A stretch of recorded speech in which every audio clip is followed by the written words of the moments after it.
season of Eufaula Tiger football. The offseason is behind the Tigers. The preparations have been made. The hay's in the barn. It's time to kick off the season. Tonight, the Catholic Knights come into Tiger Stadium to take on the Eufaula Tigers and in a non-region battle. The last two seasons, these teams played each other in a Region 2 Class 5A. Tonight, they will be non-region foes as the private schools were separated out from the public schools this year. So Catholic is a Class AA Region 1 team now. Eufaula is a Region 2 Class 4A team. And so last year, Eufaula went to Catholic and broke a long home winning streak for the Catholic Knights as the Tigers came back to win 35-24. They were behind by 14 points on a couple of occasions in that game, but came back to win in the fourth quarter. An impressive victory for the Tigers. Head coach Darrell Jernigan coming into his fifth season already with the Tigers. So it's a new season, a new team. It's a clean slate. The Tigers finished 6-5 last year overall, but they were 4-2 in Region 2 Class 5A. Of course, another playoff appearance for the Tigers. That was their 27th in a row, which is one of the longest streaks in the state in any classification. But one thing last year that you could count on for the Tigers was the Tiger offense. The Tigers averaged right at 30 points per game, 29.4 points per game to be exact.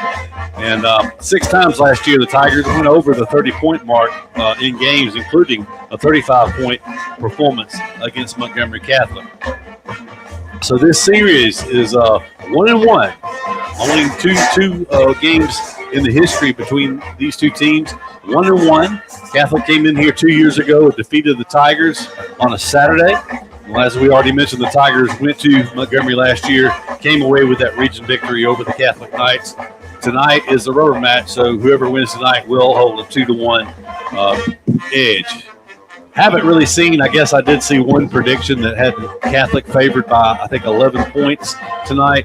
If you look at it on paper, Catholic went to the third round of the playoffs last year. They've had a lot of postseason success in the last 10 or so years, including some state championships at 2 or 3 different classification levels. Catholic, I think, would have moved up to 6A this year had everything stayed the same because of competitive advantage. But Catholic has had a lot of success in the past. And the young Tigers are looking to start the season off on the right track. Certainly, Doug, they looked, to me, pretty good last week when you consider the fact that the offense really did not have any turnovers or anything last week. Oh, I'm sorry, they had 2 turnovers, but they didn't have any penalties last week. Defense, other than giving up one long touchdown pass, was very solid. Otherwise, other than that one play, they gave up 3 points in nearly 4 quarters of play against larger schools last week. So we'll see. Still some injuries for the Tigers. Still have some key people that are out with injury, but pretty good depth on this team seemingly. And we'll be getting this kicked off, and we'll find out for real how things look here in about 25 minutes. Yeah, it won't be long. Montgomery Catholic comes in here. They're not going to make a lot of mistakes. That's their thing. They're just consistent. They're going to do what they're supposed to do when they're supposed to do it. They, no bones about it. They get the cherry picker around Montgomery a little bit, so they're going to have good athletes in key places, and they're going to be tough. There's no 2 ways about it. But I just don't see them being 11 points better than the Tigers tonight. I think we're going to have a good ball game. It rained hard in the middle of that late afternoon here. It feels wet, but it's not. It's going to be a little slippery, but it's not muddy. It's not chunked up. It's in great shape. Must have got pretty rough here, Keith. When I came in, he might have had it moved by the time you came in. One of the Bradford pears was broken laying in the parking lot. So I understand they were a few minutes late dismissing school because of the weather. I know it knocked the power out on our end of town. So I don't know how much rain fell here, but they said they were standing water on the sidelines draining before I got here. So I don't know that I've ever seen it standing here. There's a great drainage field, so it must have rained pretty hard. Well, I do have an app that it's not entirely accurate, but it's normally pretty good. I always check the farm to see. We got over an inch of rain out there, and that's been a very dry spot here. Actually, 1.48 inches out there, so that's substantial, and we'll see what we got here. But even an inch and a half in a short period of time would cause that to back up, like you said. And it says it actually says it was a little over an inch here, if this is right. So it's just a smartphone app, but either way, if it comes down quick enough, I know you talk about rain coming down quickly. I know that I guess it was 36 years ago or so when we had that flood that did so much damage that the houses on Barber Lane floated down the creek. We got something like that, but it came down in a hurry. It was the thing, and when if it comes down slow and gradual, you can get that much, and it has a chance to run off. But when it comes down quick, a flash flood, then that's when you have problems. But as Doug said, the field looks pretty good. I haven't walked on it. John Wayne's down there on the sidelines. I guess we could get an update from him, but it looks good from where we sit here high atop in the 5-Star Credit Union broadcast booth here high atop Tiger Stadium. Let's throw it to him and see if we got the bugs worked out on that. Here's the point.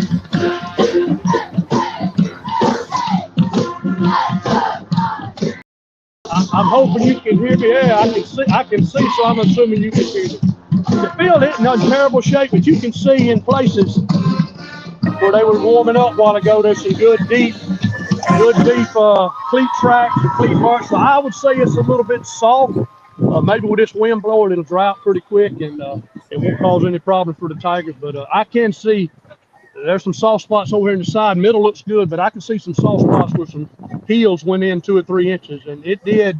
It was easy, an inch and a half, about 2 or 3 o'clock this afternoon, Keith. And it delayed our pet rally today by about 15 minutes just because of the lightning and thunder. But it got rough around here for a little while, but it's looking good now. I see the sun coming out over to the west, so hopefully it'll be a beautiful night in the 78, 76 while ago. So I think we're going to have a good first night Friday night under the lights down here on the Brown Heating and Air sideline. All right, we'll be back with you for the off in just a few moments there, John Wayne. We appreciate the report. Keith, let's take a couple commercial breaks while we got a little pregame, and we'll be right back with more Eufaula High School football after this. Show your Tiger pride with every purchase. Get the official Eufaula Tigers debit card. Available only at 5-Star Credit Union. Visit 5starcu.com to learn more.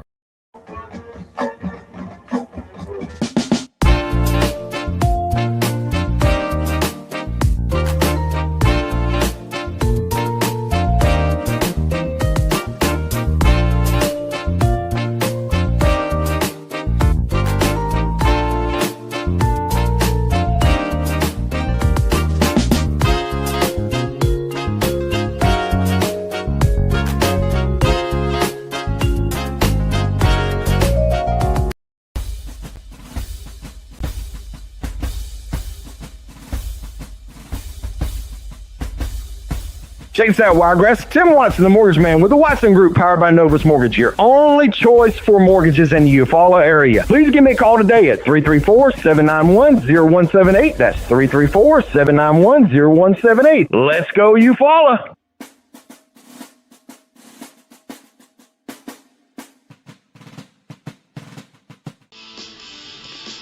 Precision Body Works is a state-of-the-art collision facility dedicated to providing customers with outstanding service and a quality repair experience. We have been serving Eufaula and the surrounding areas for over 20 years and have earned a reputation as being a premier collision repair center. Precision Body Works uses environmentally friendly PPG water-based paint and also offers 24-hour record service as well as top-of-the-line accessories from such brands as Cam Locker, Ranch Hand, Retrax, Weston, and WeatherTech. We are located at 1210 North Eufaula Avenue or call us at 334-687-4700. Of all the improvements you can make to your home, it could be the most important is not seen or heard, only felt. The ultra-quiet, energy-efficient Carrier Infinity Home Comfort System provides premium comfort with a whole home air purifier that gives you confidence you're breathing healthier air. It's an essential part of any healthy home.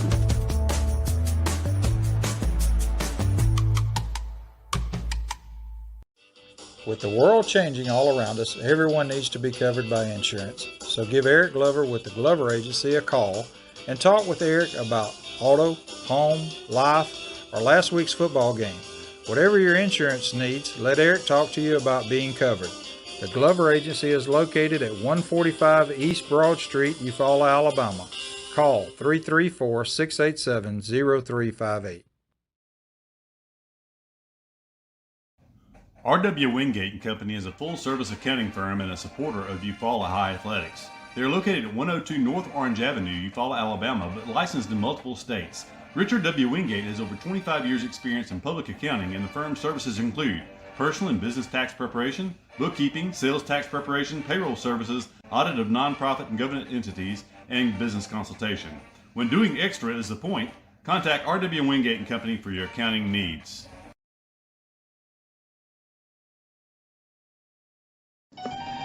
The family at Impressive Collision Center has been in business since 1940. That's impressive. Your transportation is one of the largest investments you have, so keep it looking new at Impressive. From a major crash to a small dent, Impressive can help. Now impressive. They work closely with all insurance companies and give you a great price on your minor mishaps. Wow, impressive. And don't forget to check out all the accessories, from install winches, brush guards, and bed covers. Impressive. Give them a call. Impressive Collision Center, 317 South Eufaula Avenue, 334-687-4400. Easy Metal Building Kits, pole barns, and metal roofing supplies. APEC Metal Express carries multiple kit sizes and colors with at-home DIY instruction. APEC Metal Express. Fast delivery, superior quality, excellent customer service. Hey, we're back at Tiger Stadium in the 5-Star Credit Union broadcast booth. We talked about prior to the last break that Eufaula is playing 4A football this year, Region number 2. They stay in Region 2. But the region makeup, just to kind of run down the list, is Andalusia, Ashford, Carroll, Dale County, Eufaula, Headland, New Brockton, and Strawn. So 3 opponents for the Tigers that were in Region 2 Class 5A last year. That'd be Andalusia, Carroll, and Headland. And they pick up Ashford, Dale County, and New Brockton, and Strawn that were 4A last year. So a 17 region. And Doug, if you look around at who they play, Andalusia plays Wetumpka tonight. They host Wetumpka, so they're hosting a 5A school, larger school, similar to Eufaula. Catholic would have been, as we said, one classification up had they stayed in the public school arena. They are, but they're in the private school segment. Ashford is at Houston County.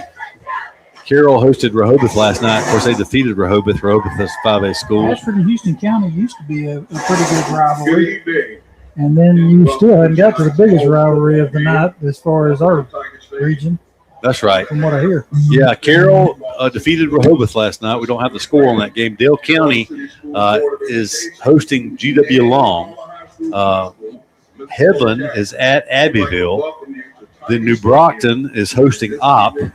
And Strawn is off tonight. So, but you got Headland going to Abbeville. But, Doug, one thing that I noticed as I look at that, the teams that were 4A last year, with the exception of we're about to have the invocation and the playing of the national anthem. And with that. Well, they'll take a minute to walk out. We can go ahead and do the starting lineups for the Tigers who just got offense and defense. We're going to go ahead and start that, and we'll be right back.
Tell me who gon' rise and fall. I've been running for my flaws, still I'm standing 10 feet tall. Mirror, mirror, don't you lie. I can see it in my eyes. Truth gon' surface every time, even when no light. Dancing with my shadow in a room full of gold, trying to count on my regrets like the stories I told. Mama said, boy, don't sell your soul for applause, but the silence louder now than a million gods. I seen kings fall quick for a hit on a rail. Seen queens trade crowns for a 6-figure deal. I don't blame them, I just pray for them. We all one mistake from the cage out of graveyard. Living like a movie, but the credits never roll. They gon' crop you out the frame if you ever lose control. Talk truth, they call it hate, but the fake love louder than an 8. Every scar got a sermon in it, every L got a learning in it. I ain't perfect, I just pin it how I lived it. If the game rigged, then I still pivot. Mirror on the wall, tell me who gon' rise and fall. I've been running for my flaws, still I'm standing 10 feet tall. Mirror, mirror, don't you lie. I can see it in my eyes. Truth gon' surface every time, even when no mirror on the wall. Tell me who gon' rise and fall. I've been running for my flaws, still I'm standing 10 feet tall. Mirror, mirror, don't you lie. I can see it in my eyes. Truth gon' surface every time. At Glover Funeral Home, family means everything. Owned and operated by Kendall and Caroline Hanahan Glover. We live by our motto, our family serving your family. We treat each family we serve as one of our own, providing care and support during your time of need. Our dedicated staff is available 24/7 by email, phone, or in person. When you need us most, Glover Funeral Home is here for you because family always comes first. Hey, we're back at Tiger Stadium, the 5-Star Credit Union broadcast booth, and we are counting down the kickoff between the Catholic Knights and your Eufaula Tigers. We are, according to the stadium clock, 10 minutes, 35 seconds before kickoff. We've had the invocation. We've had the national anthem. Both teams are back in the locker room making last-minute adjustments, and should be a good game here tonight. So we're talking about the around the region and who plays who. It's interesting that Andalusia played above their class this week. Eufaula's playing above their class this week, and Carroll played above their class this week. The three teams that were in 5A last year, and the four teams that are new to the, well, I guess the four teams that were 4A, they're all playing below their class this week. So you don't know how that'll translate. It may not make any difference, but a lot of times when you play a tougher opponent, you kind of find out more about yourself, and you find out where your weaknesses are and things you can work on to move along in the season. That is a big game coming up down the line as the Tigers go to Andalusia later in the season. We will kind of run through the Tigers schedule as we look forward. Next week it will be it'll be Booker T. Washington coming in next week to Tiger Stadium. Then a Thursday night affair on September 3rd as the Tigers travel to Ashford. The very next Friday night, they're on the road to New Brockton. So two new opponents for the Tigers before hosting Dale County on the 18th of September. Then the 25th, the Tigers travel up to Millbrook to take on Stanhope Elmore, who 20 years ago was a region opponent for the Tigers in Class 5A. October 2nd, Tigers, it's also a Thursday night game, travel to Headland, take on the Rams. Then the big game, all of them are big, but the game that I'm sure that they circled in the offseason, the Andalusia Bulldogs, the Tigers on October 9th, travel to Andalusia, take on the Bulldogs. And the 16th,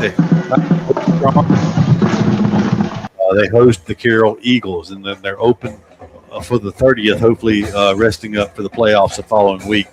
But, Doug, I noticed as I watched some of the Central Phoenix City Thompson game last night, they gave the lineup of the game of the week they're going to have all during the season, and there is a Andalusia will actually be on that 1 week. I can't remember who is traveling down there, but the public television game of the week that was broadcast across the state. Yeah, I can't remember who their opponent is, but it will be in Andalusia. The game will be, but I thought it was interesting that Andalusia is going to be featured. But Andalusia, not too far removed from a 4A state championship. Oh yeah, it has our opponents tonight. That's right. 4A and 5A. That's right. We're going to take a quick commercial break. We're going to come back. We're going to go down to on the field with John Wayne for the coin toss here. from the 5-Star Credit Union broadcast booth and your 5-Star Credit Union pregame show right after this. Don't suffer in the summer heat. Benefield's Heating and Cooling in Eufaula has you covered. Locally owned and operated, licensed and bonded, we're your trusted Bryant Factory authorized dealer. And just like Bryant says, we service everything we sell. So stay cool all summer long with Benefield's Heating and Cooling. Call 334-695-8039 today and be a cool cat this season. Looking for quality furniture at unbeatable prices? Come to Holly Home Furnishings in Eufaula.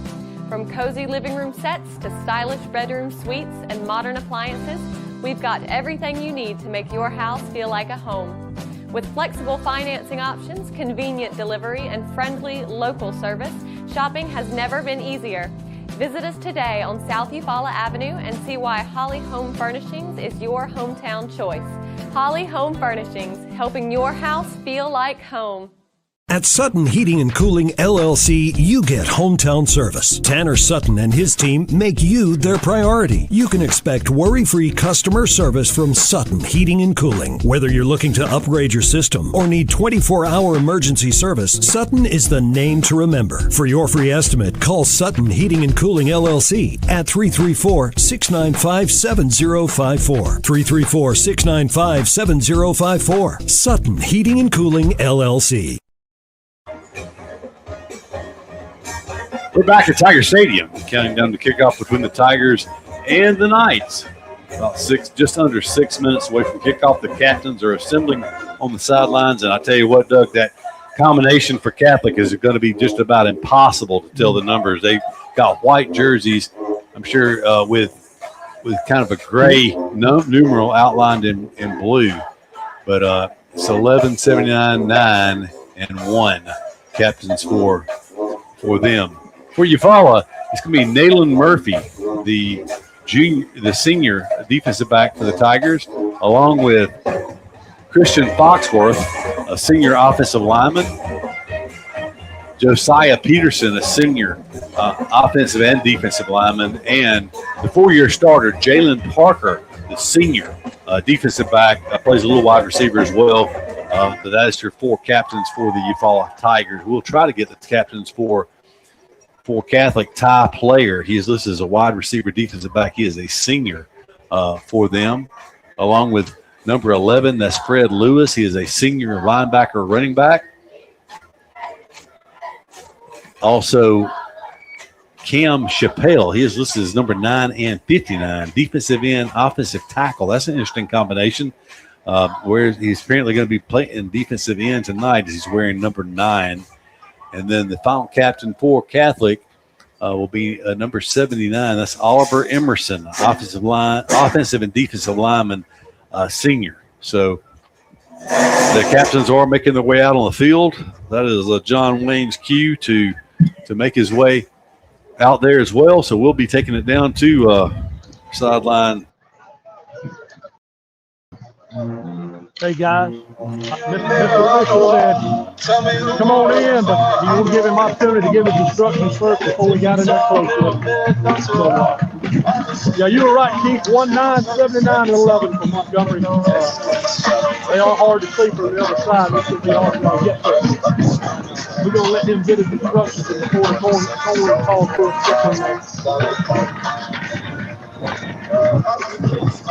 He told me just a second, so I'm sure he'll send me come on in.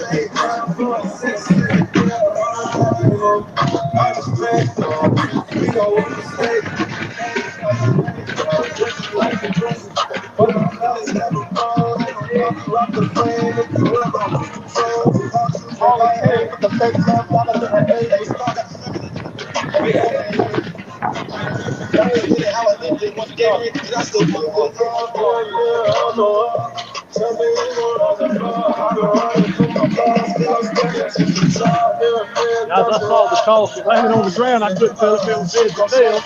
It appears the Tigers have won the toss, and we'll be receiving the ball. So we'll see that Tiger offense go to work first and turn it back over to Houston down here on the Brown Heat and Cooling there on the sideline report.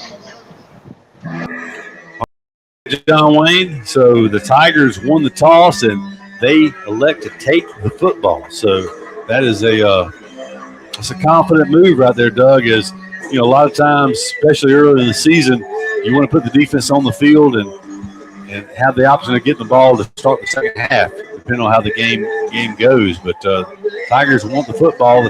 This offense averaged 30 points a game last year. I thought they looked pretty good. They never punted last week up in Birmingham at Sanford against Mortimer Jordan and John Carroll Catholic. So hopefully that offense can pick up where they left off last week, minus the turnovers. We have a couple of comments about the starting lineup.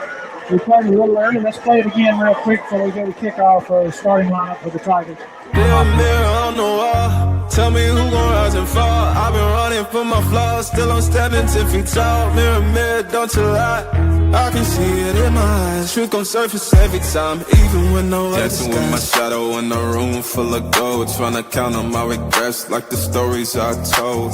Mama said, boy, don't sell your soul for applause, but the silence louder now than a million gods. I seen kings fall quick for a hit on a rail, seen queens trade crowns for a 6-figure deal. I don't blame them, I just pray for them. We all one mistake from the cage out the graveyard, living like a movie, but the credits never roll. They gon' crop you out the frame if you ever lose control. Talk truth, they call it hate, but the fake love louder than an ache. Every scar got a sermon in it, every L got a learning in it.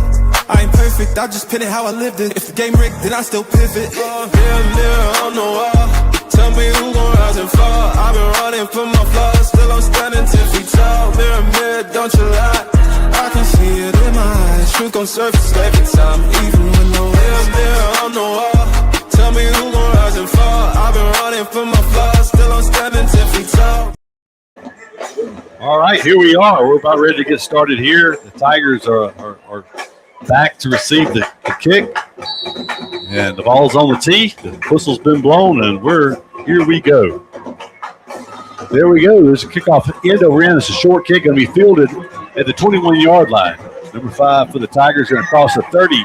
Still on his feet, driving across the 35 up near the 37-yard line. That is Perry Denard with a very strong kickoff return. It's going to end up being around 15, 16 yards on that return, but good, strong running by Denard. Just hold on to that ball. First and 10. So from the 37-yard line, the Tigers will take over. It will be JoJo Chandler starting at quarterback for the Tigers tonight.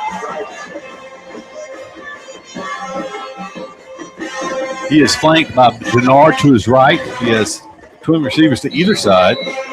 First and 10 from the 37, first snap of the 2027 season. Well, we had a receiver move outside. They came across and touched our center, so it just depends. I think they're going to call it on Eufaula because the receiver took off early. So that was unfortunate. So the Tigers will no offensive penalties last week at all in that game in Birmingham. A penalty on the before the first snap in the game that counts. First and 15.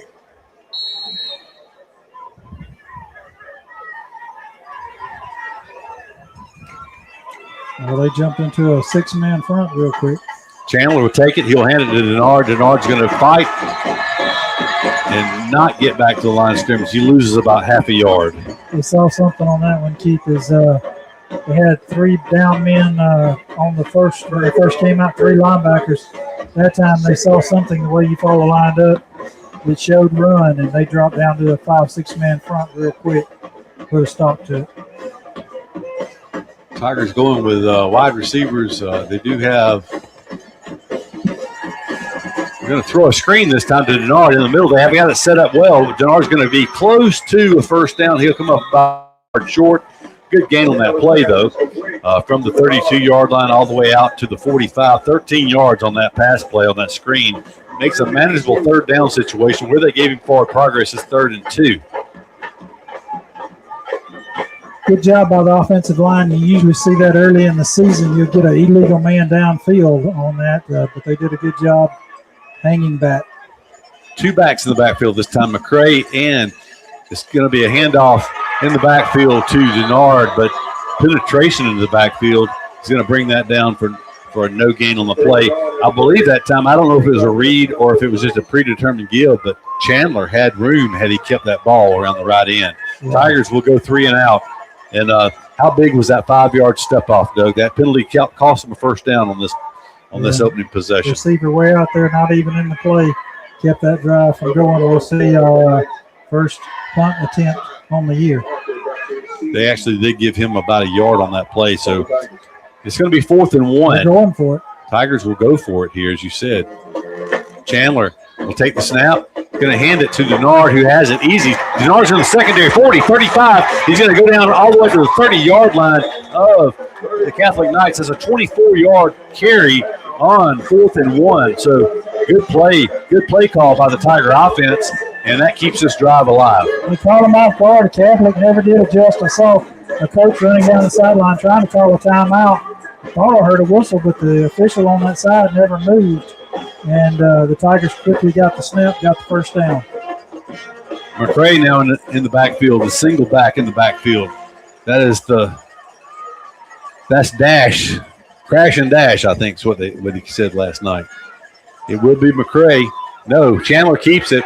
This time they're going to bring him down for a loss on the play back to the 33-yard line. So a 3-yard loss on that play. I think the coaches saw what we talked about 2 plays ago where it was open to the other side, but Catholic did not go with McCray. It was different personnel in there that time. It was McCray instead of Denard at running back, and everyone keyed on Chandler. Loss of 3, 2nd down, 13. I don't know if they're crossing or just outnumbering us up front, but the line's having a little trouble blocking. Passing situation here. Chandler's going to take it. Going to throw a quick out. It is well defended. It was intended that time for Michael Callaway. Pass falls incomplete. It did hit Callaway, but the ball bounced up in the air. 2 defenders. It was one who arrived late. It was fortunate for the Tigers that ball hit the turf, and it's going to be 3rd and 13. Good timing by the Catholic cornerback as he got there at the same time the ball did. And 3rd and 13. Chandler takes it. Going to look to throw again. He's going to pull it down now. He's got 1 man to beat. He's going to lower his head and just fight for yardage. He's going to come up about a yard and a half short. He gets down near the 21. That lost yardage play, once again, it was like a penalty almost. He lost 3 on the first down play. It's going to be 4th and 1 for the second consecutive set of downs. Good strong wind, so it's actually in field goal range, but for it's only a yard, just over a yard, you feel like you almost want to go for it here, and the Tigers are going to do just that. Tigers do have the wind at their back in the first quarter. Heavy set. Tigers going to take it. They're going to hand it to McCray. McCray's going to pick, well, I say it. It looked like he had his first down, but it's going to be very close. It's going to require a measurement. Eufaula coaching staff says first down. He's got it where he's got it marked. He should have it. But he got a shot from the side. He was looking to fall forward, but when he got nailed from the side, he's got a right foot mark, so it's going to be right there at the line. Keith, that should be a first down by half the foot. They're saying Catholic ball and not even measuring it. The ball is touching the 20-yard line. And if the chain's over there, wow. I'm not so sure about that one. So 7:47. It looked like from the snap of the ball he'd have the first down. It looked like a pretty big hole, but it closed quickly. So Tigers stall out at the 21-yard line of Catholic. And the Knights, for the first time, they're going to throw a play-action pass, and it's dropped. Good thing for the Tigers it was. It would have been at least 5 to 10 yards on that play, but it was dropped. It brings up a second down now and 10 from the 21-yard line of Catholic.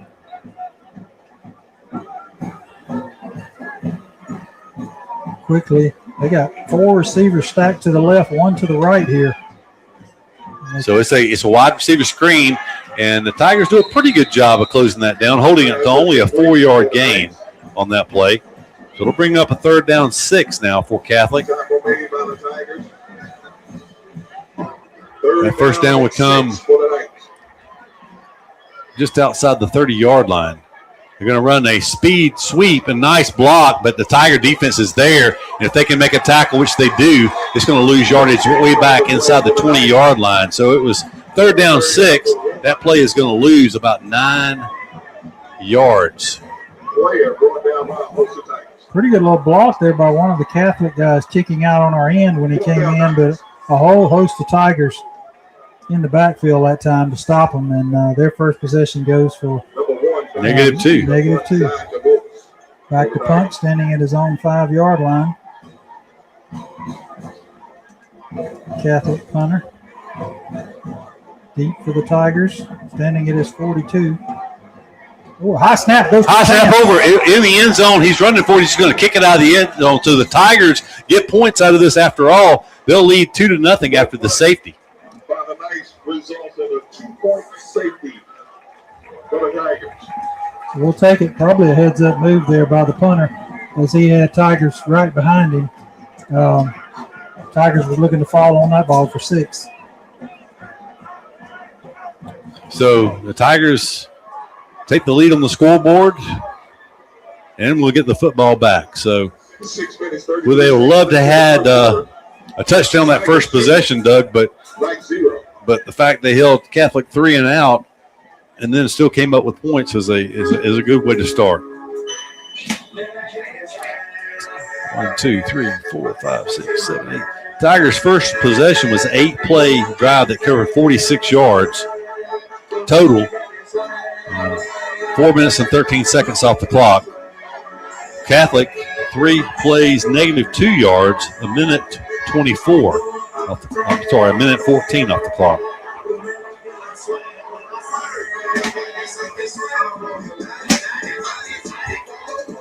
So, Doug, the offense looked good. They had a penalty that put them behind the sticks, and then they had a lost yardage play on the Went for it on 1 4th down, got it. The second 4th down looked like they had got it, but Fisher said he was short.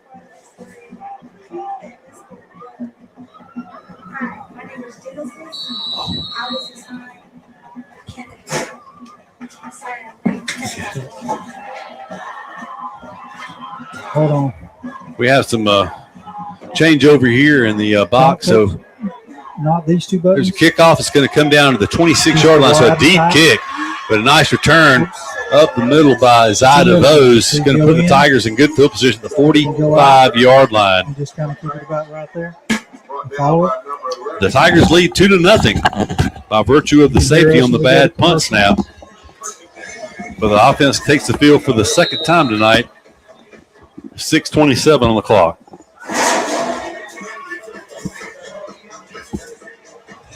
Okay. Banners. I guess there's timeout. I suppose, Doug, this is a heat timeout, so we want to step aside for a commercial break. Changing the score. Give me a minute. That's fine. Well, we'll just keep going. We're playing a man short tonight. As we had a lot of folks, a lot of things going on. Joe was wisdom teeth out, and Jimmy on the way back from his son. He was in Paris Islands. Yes, just graduated from Paris Islands. So, and I missed our camera operator's name. Genesis. Yes, how y'all doing? Help from Danny Salter and the video board. So 6 minutes and 20 seconds. That's about as early as you'll ever see them take a heat timeout too, Keith. So, well, that's the assumption. Yeah, but that's what it looks like. So, and we're a little limited tonight, folks. We got new tripod, new cameras. So in the corners, we may have trouble. I don't know if Genesis can pick it up or not, but a new scoreboard tonight for the Tigers. It actually sits a little more left. Very similar to the old one, just red. Stands out a little more. Looks like it's got LED lights on it, so it kind of jumps at you a little bit more. But and the operative word there is new, because I think they had some issues with the old one. It had some gremlins in it, and it's hard to believe that it had. We said it had some age on it. Everybody still, including me, refers to this the new stadium, but this is it's been around 25 years. The first season was 2001. And man, I was on the board when we were to do this stadium or to do the old stadium, and it seemed like 100 years ago. It does, but it was 2001 football season, which I think this, if you do the math, this would be the 26th season, I think, played here at Tiger Stadium. So first down, Chandler pulls it down. He's going to scramble. Backside pressure is going to catch up to him, though, but he does get back to the line of scrimmage. Helmet comes off, so in comes McCoy. Malik Lynn into the game. If he wouldn't have got caught from behind that time, he had a lot of room at the sideline for the Tigers. As it is, no gain, 2nd and 10. That's one thing I remember about Catholic, especially 2 years ago, Doug, was all the quickness on the defensive line and the linebackers. Their front, I don't know if you'd say front 6 or front 7, but they are very good. It looks like the same team. Ball on the ground, McCray picks it up. That delay cost him a yard. The Tigers going backwards here, not taking advantage of this great field position. It's going to be 3rd down 11. So Lynn might have had a little room that time, but he had to pick the ball up off the ground after and he was making a fake there, so you never know if the back hit the ball or not, or if he just we're just not quite as sharp as we were last week in opening week. And Catholic is jumping around a lot on defense into different sets, giving us a problem. Lynn stays it. No, I'm sorry. Chandler's out. He throws a pass complete, but it's going to come up just short of a 1st down. And they don't give him far progress. The official on the far sideline, the line judge, was out of position. That ball was caught up around the 46-yard line of Catholic. They spot it back around the 47. So Tigers going to go for it. 3rd time tonight on 4th down. Here's the Tigers are going to go for it. 9-yard completion. 4th and 2. Tigers they're 1 for 1 so far, but both of those were 4th and 1 plays. Do they try to draw Catholic off sides, or they're going to go? Handoff to Denard. Denard's not. He reaches out. I believe that if they spot it from this side, I believe by virtue of reaching the ball out, you don't see him give that, but I believe the Tigers are going to get it this time. Well, he's looking to the other side. It's touching the line. That should be a 1st down if it's touching the line. 1st down. What a run by Perry Denard. That was a very determined run by Denard that time, and he reached the ball out as he was going down. It did not look like he was going to make the 1st down up until the very end when he reached the ball out and touched the line there on the 45. So big conversion there for the Tigers to overcome those first 2 plays. They picked up 9 yards on the pass play. And I think we moved again on the receiver out there. Certainly we did. Same receiver on the far side just twice now. No penalties at all last week in Birmingham, and already 2 movement by a wide receiver right in front of the official. Takes the ball back to midfield, 4 minutes and 10 seconds to go. First quarter play, Tigers lead 2-0 on the virtue of the safety earlier. Tigers trying to keep this drive alive. JoJo Chandler, quarterback. He's going to hand it on the speed sweep around the end. And I tell you what, it's McCray. He is the slash. They're coming up, staying in their lanes, and they're fast. We're going to have trouble running wide on these guys.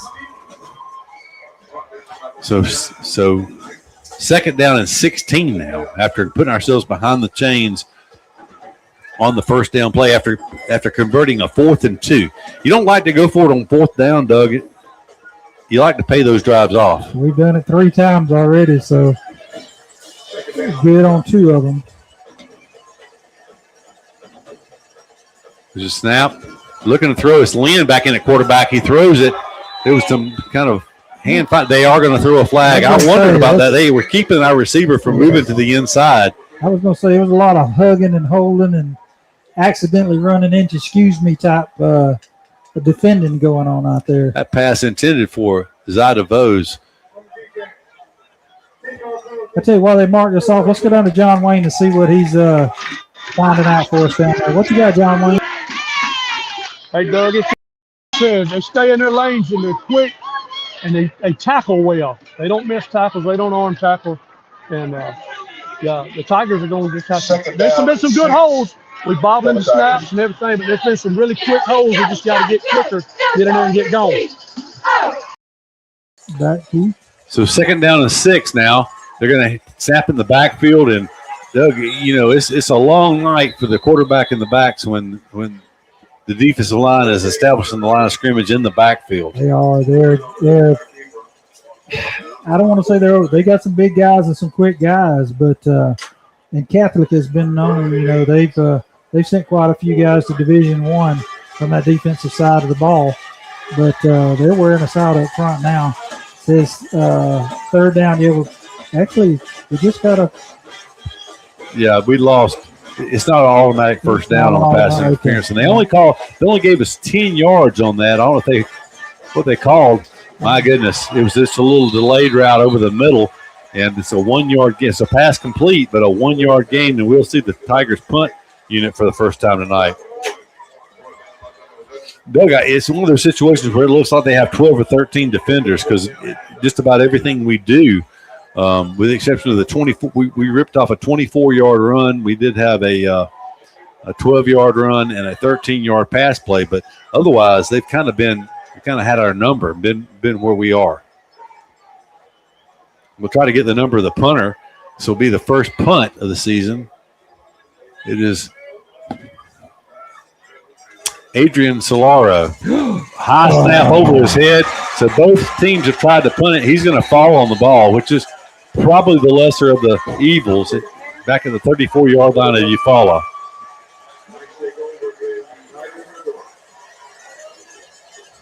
Big break for the Knights there.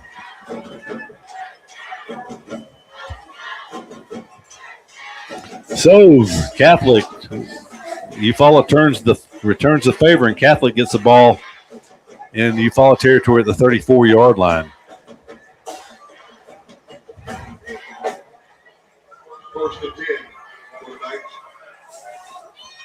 $1:50 to go in the first quarter play. It is 2-0 in favor of Eufaula. High snap by Catholic resulted in a safety. Eufaula's going to come on a blitz.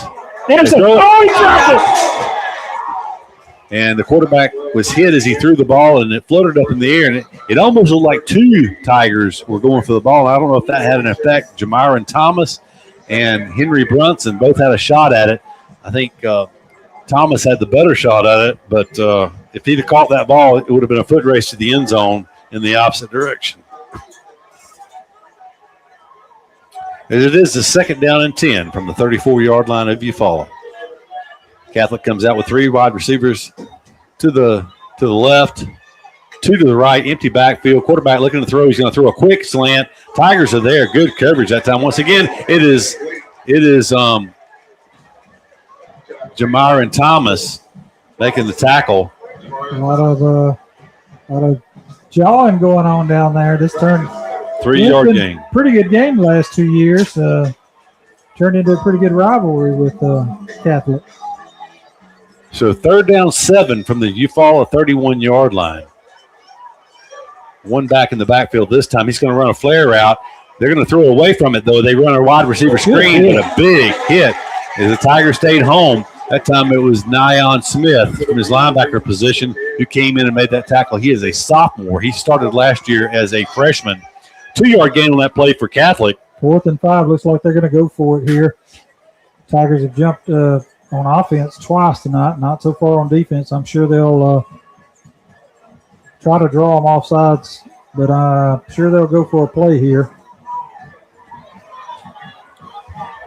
Empty backfield, 3 to the left, 2 to the right. They're going to snap it. Somebody called a timeout. I could hear it. There's a flag.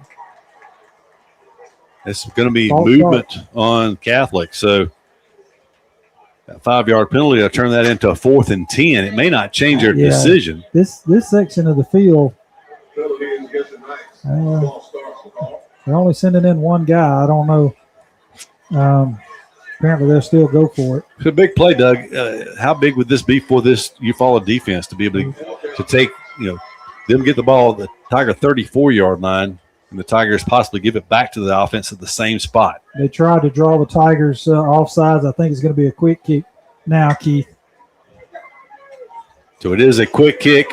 End over end. It's going to drop inside the 10. Ooh. It takes a Catholic bounce. It didn't hit our player, I don't believe. No, but he tackled the guy that was trying to – he very easily could have touched that, and it turned into trouble. But as they're talking to him coming off the field. Oh, just one of those things. Just, it's a new year and new faces, and you got to get out there and experience a little bit. But I don't know. I guess he thought that guy was going to cover it or something, but he tackled him. Tigers sent too many folks out, but they run one off late. They'll be 1st and 10 from their 12-yard line with 14 seconds to go in the first. There's a snap. It's going to be a handoff in the backfield again and trying to get back to the line of scrimmage. Actually, they had that ball spotted at 12-yard, just in between the 12 and 13. They're going to give him a yard on that play. But it's tough sledding right now, Doug. We got to figure out a way to slow that defensive front down for Catholic. That's the end of the first quarter. Low-scoring first quarter. The Tigers lead this one by a score of 2-0. There's nothing quite like Friday night football in Eufaula. The lights, the crowd, the traditions, and a community cheering for its team. The Bryan Agency is proud to be part of the community we serve. From home and auto to life, farm, and business insurance, Keith Bryan, Jennifer Bryan, and the team are here when you need us. The Bryan Agency and Alpha Insurance, protecting what matters right here at home. Call 334-687-8268 or call thebryanagency.com.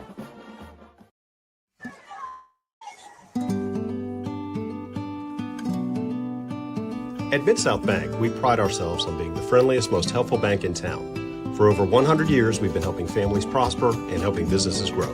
Mid-South Bank is a local bank with local people making local decisions. We're a community bank who will always be there when you need us. Whatever banking services you need, we're here to help. Visit us today at 230 South Eufaula Avenue in Eufaula or in Clayton at 16 South Midway Street or online at bankmidsouth.com. Equal housing lender, member FDIC. Hey, we're back at Tiger Stadium where the Tigers lead this one by a score of 2-0. The offense, when they come back on the field, they'll have a 2nd down and 9 from their 13-yard line.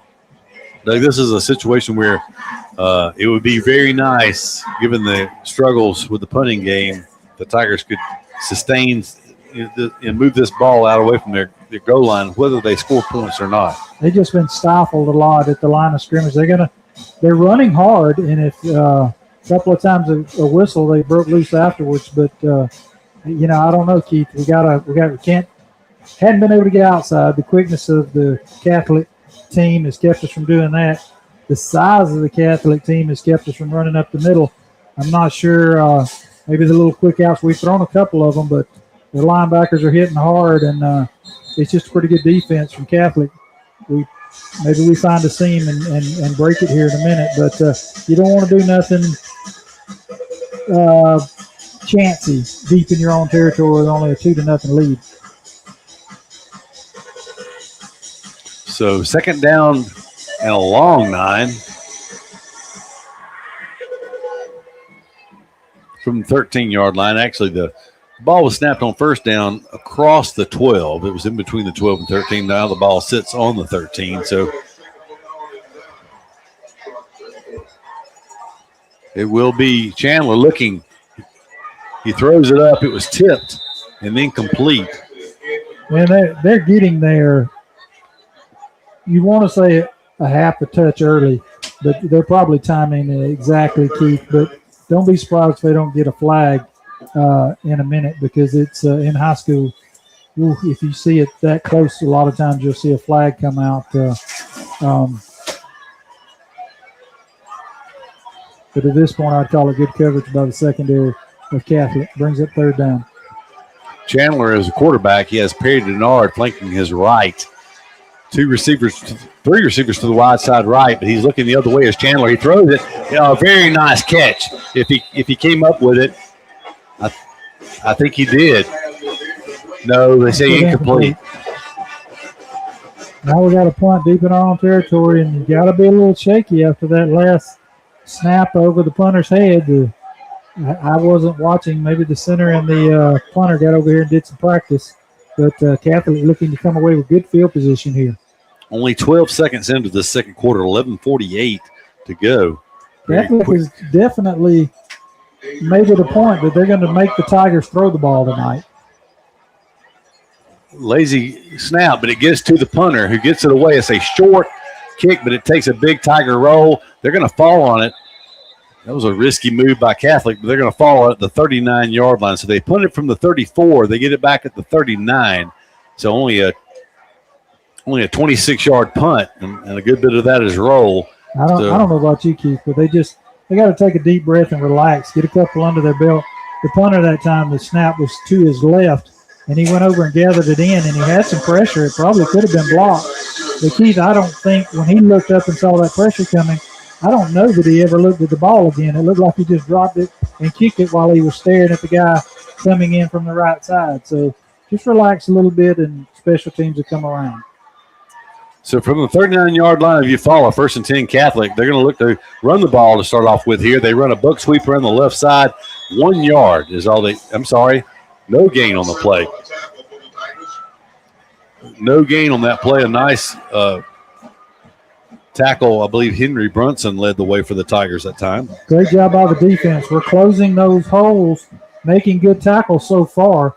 The only difference, we're not playing in their backfield like they're playing in our backfield, but the defense is stopping them at the point of attack. Definitely been a defensive struggle so far. No first downs for Catholic thus far. It's going to be a reverse. They tossed it back. Eufaula scoops it. Eufaula's got the ball running in the secondary in Catholic territory. I'm not sure if he fumbled at the end or not, but inside the 35-yard line, if the Tigers retain possession, that's a big turnover. And the Tigers do have it right around the 31-yard line of Catholic. Big play there. You could see that double reverse coming. And Keith, I know it was a great camera angle up here. If he would have got that off to his other receiver, he had room in front of the Eufaula bench. So I don't know if the Eufaula guy got his hand on it. It was just a bad exchange, but a big break for the Tigers. 1st and 10 at the 31-yard line. 10:55 to go in the second quarter. 2 backs in the backfield. There are flags down. It's going to be another motion penalty on the offense to start a possession. That official in front of the Catholic bench is 3 motion penalties tonight against the Tigers, and all 3 have been against the same Eufaula Tiger playing wideout over there each time. I must have stepped on his foot or something early, Keith, because they're not on a first-name basis. Actually, Tigers 1st and 15 now from the 36-yard line. I guess it's Catholic defense. You don't need to help them any. No, and I was wrong. That's Ty over there now. The young man on this side had the offsides earlier, so 1st and 15. Hand it off in the backfield of McCray, and goodness, Doug, they took the shotgun snap 5 yards deep, and by the time the quarterback took it, handed it to McCray, the defense was there. There's no way nobody touched him as he was in the backfield basically by the time the back had the ball. So loss of 4 yards on that play brings up 2nd down and 19. We've got a 2-0 game, folks. Catholic has no first downs. Eufaula with 2 first downs, but both of them on 4th down conversions. 2nd and 19 from the 40-yard line. Tigers going backwards here. They take it. They hand it off to Denard, who has positive yardage, 3-yard gain down to the 37.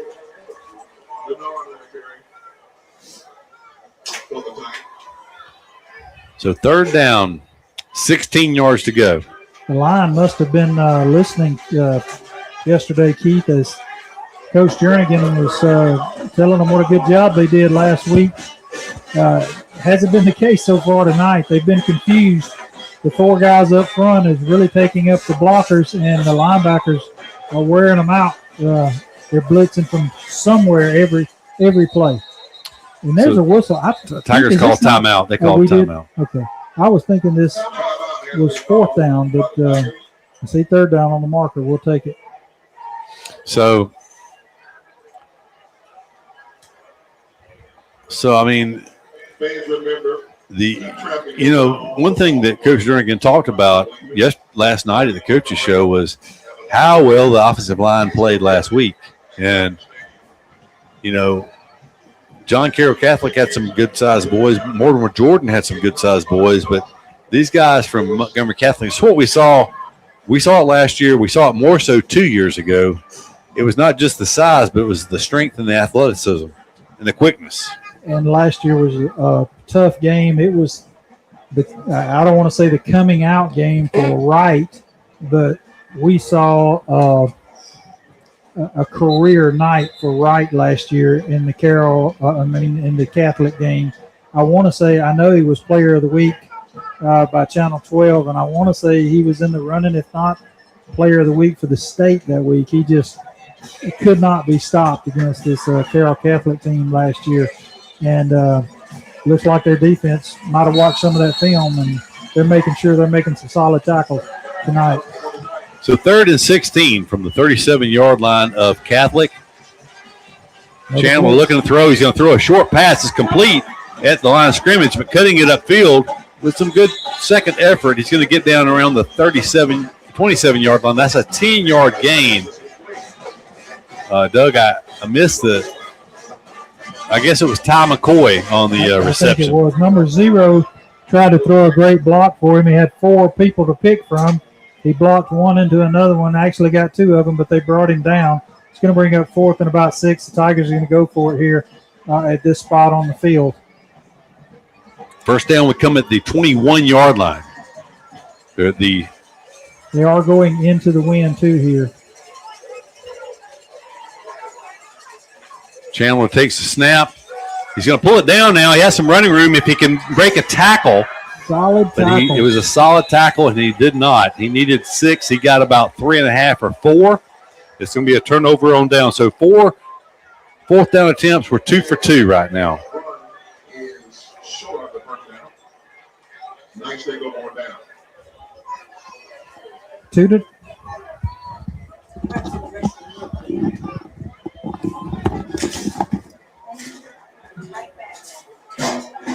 So the Tigers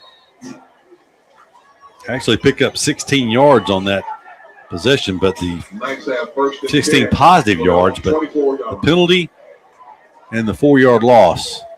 Wide receiver screen out wide, breaking a tackle, but a big lick by Henry Brunson from the inside. But yet, one of the better plays of the night for Catholic. They pick up 5 yards on that play. Brought down by number 11 for the Tigers, Henry Brunson. Definitely been a defensive struggle so far here tonight between these two.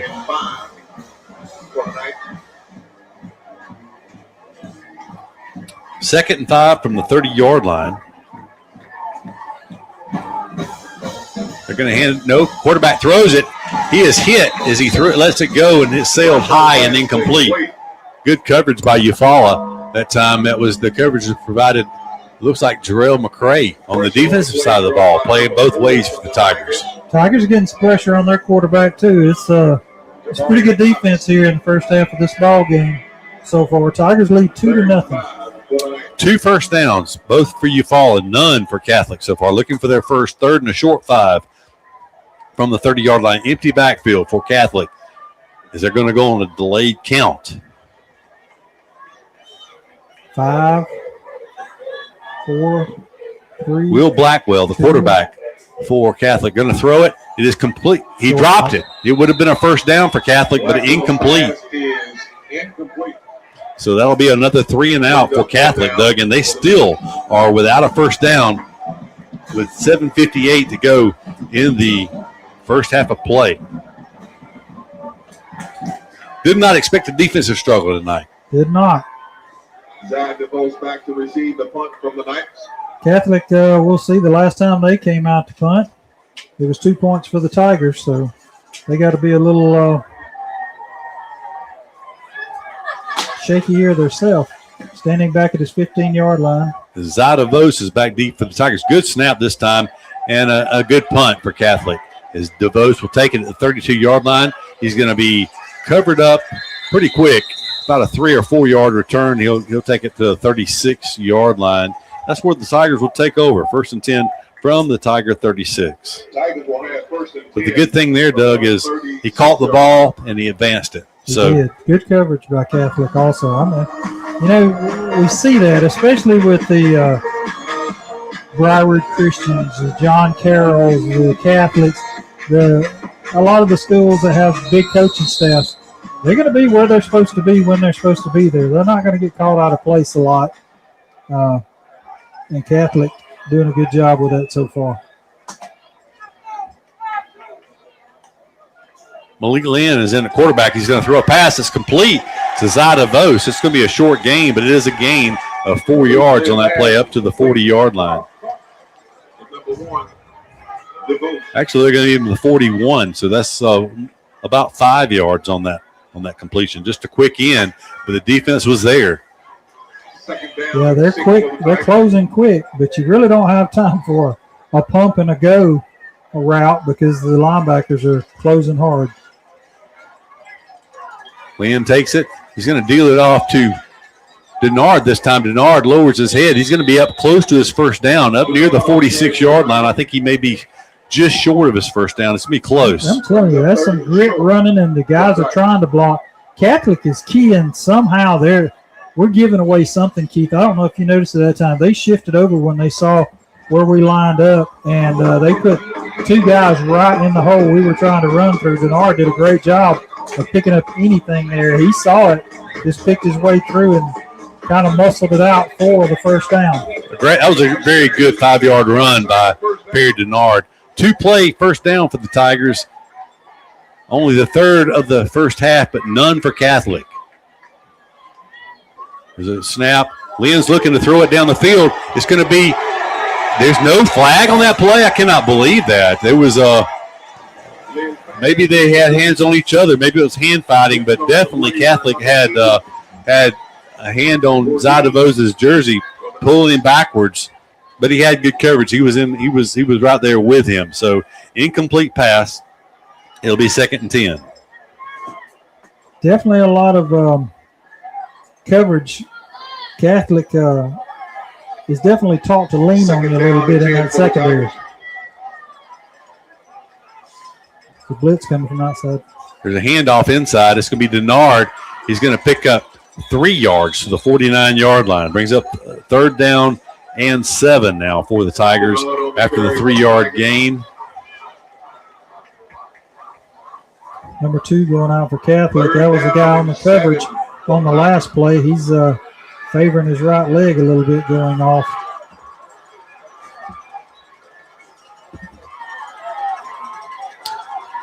So possession play, 3rd down 7 at midfield at the 49-yard line. Clock running at 6:15 and counting here in the first half. 2-0 if you tuned in late. Lynn's going to throw it down deep. They're going to have to throw. Surely, yes. The guy on this side is just not going to throw the flag, I suppose, but the back judge saw it and threw the flag. They were interfering big time with Zidavos that time, and they're going to give him the 10-yard penalty. Probably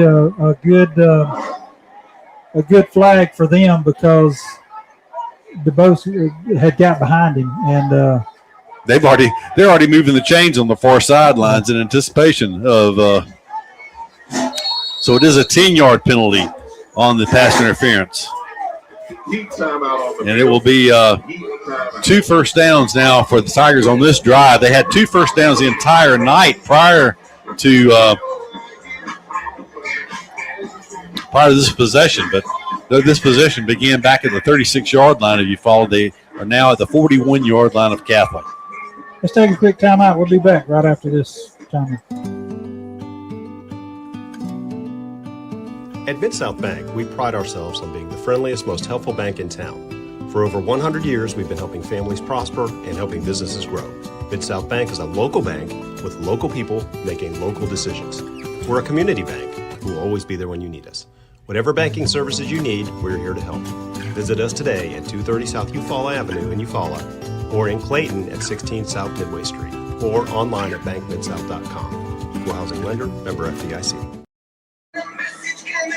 We're back at Tiger Stadium in the 5-Star Credit Union press box, and we're going to go down to John Wayne Robinson when we got a moment level, especially on the pass plays downfield. I got to be careful over here. You know, this gentleman right here, I think under my breath, but too loud, I asked him, did he put a flag in his pocket before he got out of his car? The other guy, I'm glad he had one because that was definitely a fast interference call. I did notice a while ago, guys, that there was another kid practice snapping the ball with the punter distance a while ago, so you may see a change if we have to punt again. I'm not sure, but I did see another number over the ball snapping. But I'm going to ask Coach, well-disciplined team, sure tackles, but they sure are living in our backfield a lot. Hard to get through there. So appreciate it, John Wayne. Spot on with that, Keith. They're in our backfield, and that's, we may see a new long snapper. You get into the game sometimes, it gets harder to do some of that stuff. Tigers 1st and 10 from the 41. Quarterback going to keep it. Lynn this time. Lynn shot through. He's going to pick up over 10 yards on that play from the 41 down to the 28-yard line. So 13 quick yards for Malik Lynn, Doug. And that's good to see because Lynn is they would consider him more of the passing quarterback, but a good run that time by Lynn, a quick first down. 3 first downs on this possession now for the Tigers. Good drive here for the Tigers. Need to come away with some points. 1st and 10 for the 28-yard line. Lynn's going to pull it down this time, makes a good decision. He doesn't pick up much. He picks up 2 positive yards down the 26-yard line, but that was the right decision. Receiver was covered. Get what you can. Live to fight another day. 2nd down 8. Yeah, our left side of our line that time didn't stay engaged. If they would have stayed engaged with their blockers, he could have went for a lot of yardage, but the 3 of them was to the left, and the defense was able to get off and keep Lynn from making a big gain there. So 2nd and 8. Denard in the backfield with Lynn. It's going to be Denard. He hesitates, and they pulled him down by his horse collar that time. Number 9, big defensive end for Catholic. That's a no gain on that play. I tell you what, you gotta decide what you're going to do and go because they're coming. Yes, they are. 3rd down and 8 for the Tigers. 3rd down and 8. It's been a good drive so far for Eufaula to this point. Too far for a field goal into the wind. Really 4-down territory again, I think, Keith. Depends on this play. 3rd down 8. Lynn looking to throw. It's going to be a quarterback draw. He has some open room. He made a man miss. He's down the sidelines at the 10, out of bounds. Let's see where they spot him. He's going to be just inside the 10 at the 9-yard line, but a 1st down for the Tigers. That, Doug, was a 17-yard run by Lynn. Lynn with 2 long runs, a 13-yard run, now a 17-yard run. So 4 first downs for the Tigers on this drive that began back at the 36-yard line. They have 1st and goal for the first time this season. 1st and goal from the 9-yard line of Catholic. Great balance by Lynn, and John Wayne almost could help him block that time right in front of him. Make up your mind. They're fighting over the ball. Yeah, Denard ended up with it, but for a 2-yard loss, just a situation like that, Doug, you're just glad to hold on and retain possession of the football because you could easily turn it over in a situation like that. 2nd down and goal from the 11.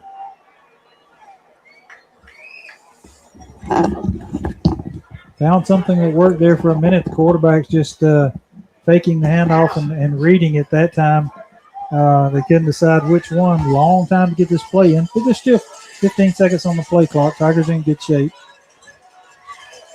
2nd down and goal. 2nd and goal from the 11. Lynn's going to look to throw. He's going to pull it down this time. He spins and he's going to maintain his feet inside the 5 down to the 3. So 8 more yards for Malik Lynn. We got a lineman down. He's really frustrating that Catholic defense. Is they're going to square up on him, and he's just kind of rolling out of it, and he's giving them a little bit of trouble. But we have a lineman. We're already short on the line. I hate to see a lineman coming off. Yeah, unfortunately, we won't call the name of the player, but he's not putting any weight on his right leg at all. He's just letting it dangle as he comes off. So Miss Carla and Dr. Bush down there, they'll look after him. If Miss Carla don't have that baby first, my goodness, she's due in. Her and Coach Mayo are expecting. 2nd. That little girl first. Coach Cornegay and his wife are expecting. So these coaches are trying to raise the next generation football players. 3 minutes, play clock down to 15. They roll the clock now under 3 minutes. Tigers up to the line, 3rd and goal. 3rd and goal from the 4. They marked him back a little bit. So 3rd and goal from the 4.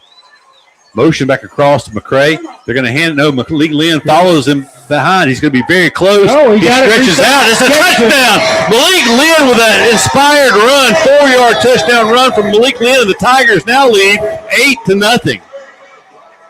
Great play. He, with that spin, made sure his knee didn't go down, reached out, got the touchdown. Great job. His spinning, rolling, they just couldn't square up on him on this drive, Keith. They've been making some solid tackles over there on that far side, but he was the difference there, just very elusive.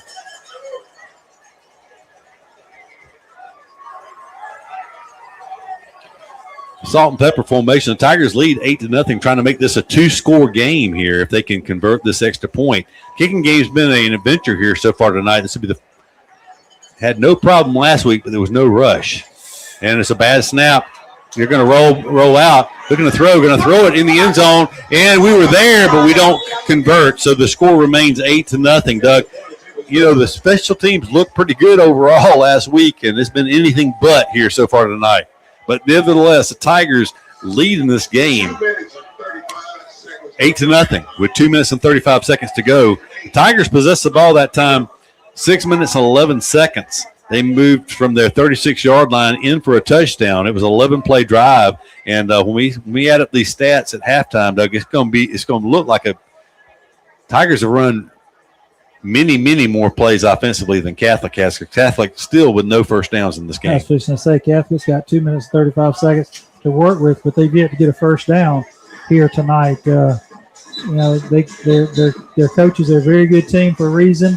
They come in here as an 11-point favorite against the Tigers. I'm sure they're going to be making some adjustments. They've tried to get it to the air. They got behind us one time in the secondary, but the Eufaula defense has been putting a lot of pressure on the quarterback. I don't know if you send the pressure to the quarterback here right before halftime, but I say keep doing what you do and don't give them time to throw the ball. Kicking into the win this time, number 41 for the Tigers. Same guy who kicked last week. Put it in the end zone a couple of times. Let's look. 41. It is 41. Yes, 41 for Eufaula is Fernando Salas. But kicking into a strong breeze here. Not sure he can make the end zone in that breeze. But he puts a big foot into it. It's going to sail over, and it hits the one into the end zone. So that is a big weapon. Good job by Fernando Salas. That flag's standing out. We hadn't talked a lot about it. The storm this afternoon, it is very comfortable. A breeze, strong breeze blowing here. Actually, if anything, a little cool. And if you'd have told me that yesterday afternoon about this time, I would have laughed because it's been hot. So perfect weather for football. So, Doug, Catholic with 11 plays for 8 yards so far in the first half. 8 total yards in the first half for Catholic. Eufaula with 32 plays for 120 yards total and 6 first downs. Going to throw a pass underneath. Missed tackle, but they will. The second man is able to bring him down after a short gain. And so 4. Let's see where they spot it down. Just short of the 24-yard line. We'll give him 4 yards on that play. 5th possession of the night for Catholic. Going to be a reverse this time. Tigers kind of caught a little off guard. It's going to be the first down of the night for Catholic, as that was a nifty play, kind of an inside counter play. As all the movement went to the left, they handed it back inside. Almost like a wing T type run, but it wasn't out of a wing T formation. Under 2 minutes now, the clock rolling again, 1:55 to go in the second quarter. 7-yard gain on that play. And Tigers are there after a short gain, maybe 2 yards on that play. So the Knights with 13 yards on this possession. They had 8 total yards coming into this possession. We are under 2 minutes, under a minute and a half, actually. The clock rolling here in the first half. Eufaula leads 8-0. The Knights will receive the second half kickoff. Blackstone takes it, looking downfield. He's going to throw it deep. Putting the pressure on. Jalen Parker's down there, and he got his hands on the ball, unable to come up with it down inside the 25-yard line. Blackwell, it is, Will Blackwell. He is the son. He's a 10th grade quarterback, the son of the head coach, Aubrey Blackwell. It was a good pass. First time he's had time. We only went after him with a 3-man rush. Like I said, what do? Do you continue to go after him or you play back? Tigers decide to play back, and he can get it down the field. 3rd and 7.5 or so here. If they do not convert here, throw an incomplete pass, Keith, Tigers might have time to set something up. Blackwell takes it, looking to throw. He's got pressure. He's going to throw it late. He has a man there at midfield. It's caught, and then it will be a first down for Catholic. 19-yard gain on that pass play. Blackwell, for a 10th grader, he climbed the pocket that time. He had pressure coming around. He had to see it because it was on his right side. He's a right-handed quarterback, but he maintained his composure, and he picked it up. 2 first downs on this possession for Catholic. They're going to throw it out in the flat. It's going to be complete again, another first down. So we quit putting pressure on him, and he's found a little rhythm now. So 11 yards on that play. This could be a 2-for-1. Catholic will receive the kickoff to start the second half. 1st and 10 from the 39-yard line of Eufaula. Blackwell, no pressure, 3-man rush. He's going to throw it over the middle, has a man there, and he drops it. Fortunate for the Tigers because that would have been in the red zone inside the 20, but it will be incomplete. 42.8 seconds. So it'll be interesting to see if the Tigers stay in that 3-man rush, Doug, because it's just giving him a long time to throw. It looks like we will, but we did get one fresh body in there during that break. 2nd and 10 from the.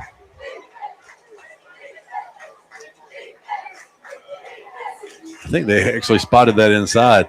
So he's going to pull it down. He throws it late. It's high and incomplete. So it'll be 3rd down and 10 now.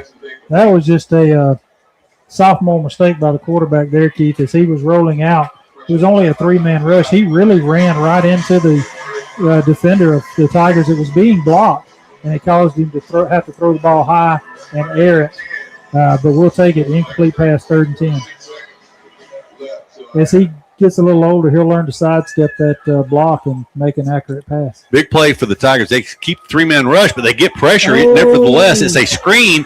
Tigers are there, and they are able to make the tackle for a loss. Good play that time. We'll get the number of the Tiger making the tackle over there. It was, once again, Jamiron Thomas, the linebacker for Eufaula. Clock rolling. They're going to have 4th and 12, almost 13. They'll take the one more play here, 14-13. And a whistle. Tigers took a timeout. So 4th and 12. Tiger defense has played a great first half, folks. If you Catholic, if you tuned in just now, tuning in, Catholic had run only 11 offensive plays in the entire first half prior to this possession for 8 positive yards. Did not have a first down prior to this possession. They have 3 on this possession, and we'll add it up, Doug. They have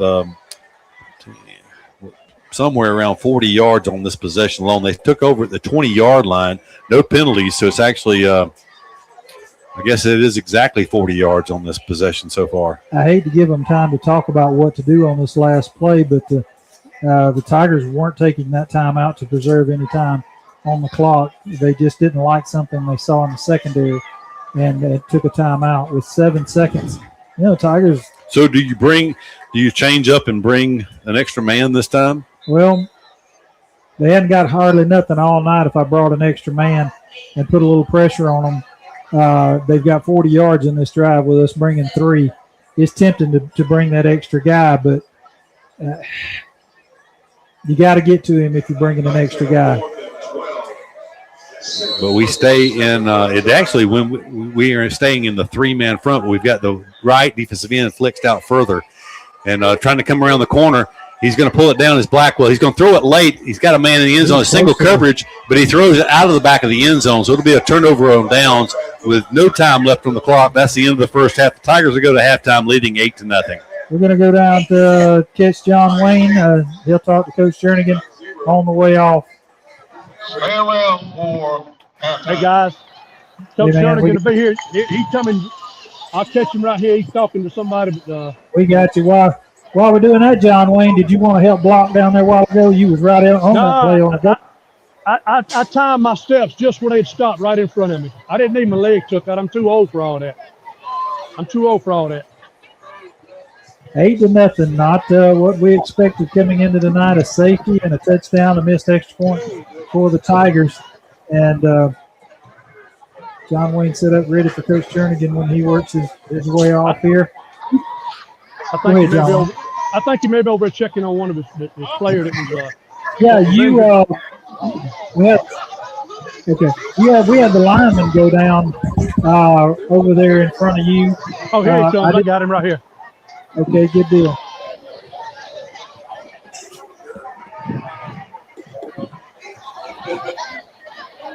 How about it, Coach?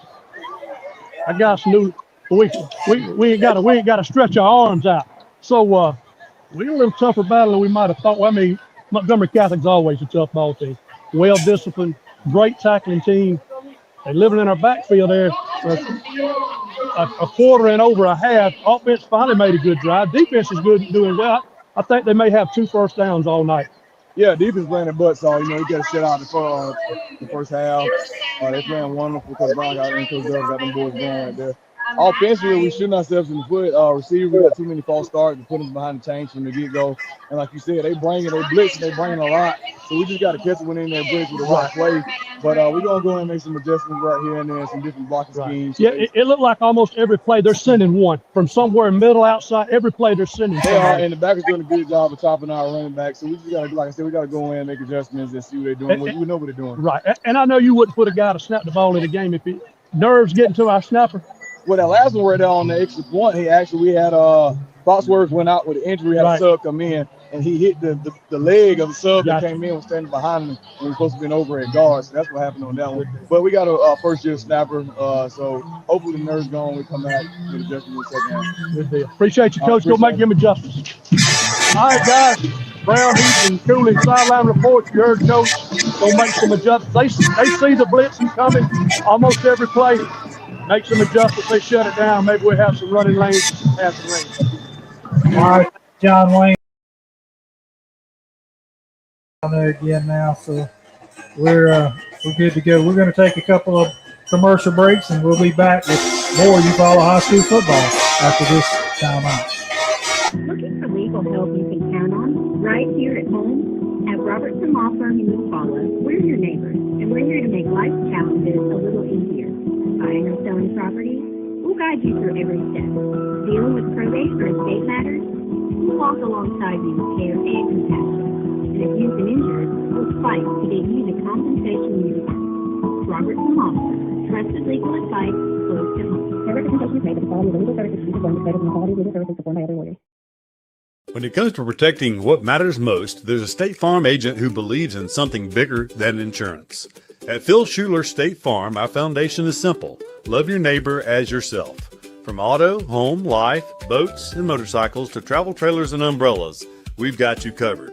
And we can help you plan for the future with IRAs, Roth IRAs, college savings, 401k rollovers, and more. Phil Schuler State Farm. Like a good neighbor, State Farm is there.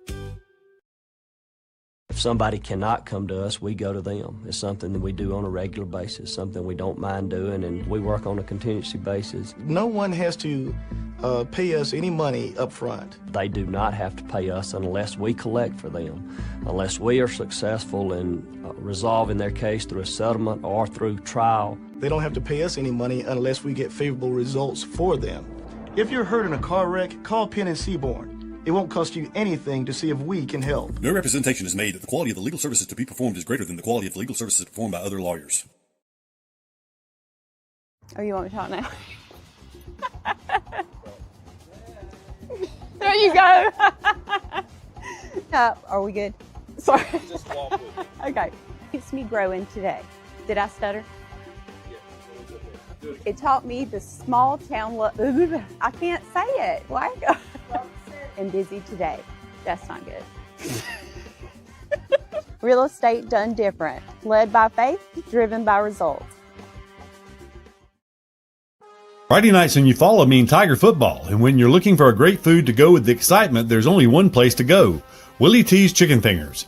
Locally owned and serving Eufaula since 1993, Willie T's has hand-breaded chicken fingers, crispy wings, burgers, fries, onion rings, and plenty of great sauces to choose from.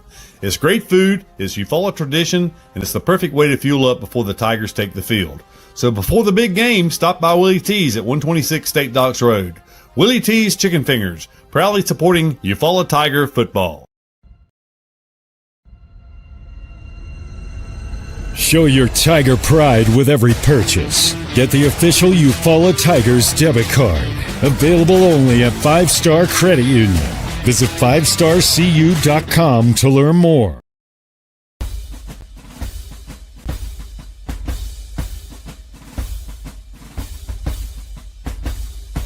Check this out, Wiregrass. Tim Watson, the Mortgage Man with the Watson Group, powered by Novus Mortgage, your only choice for mortgages in the Eufaula area. Please give me a call today at 334-791-0178. That's 334-791-0178. Let's go, Eufaula.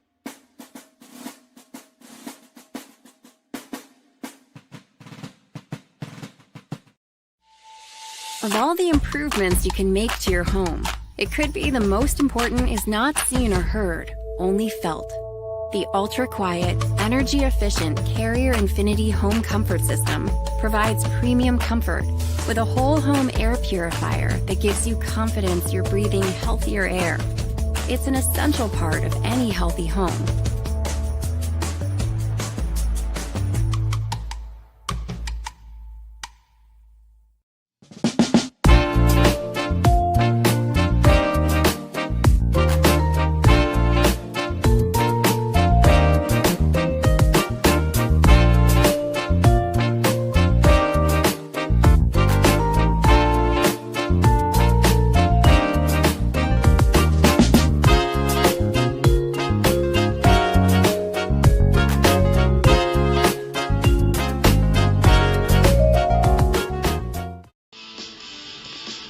Precision Body Works is a state-of-the-art collision facility dedicated to providing customers with outstanding service and a quality repair experience. We have been serving Eufaula and the surrounding areas for over 20 years and have earned a reputation as being a premier collision repair center.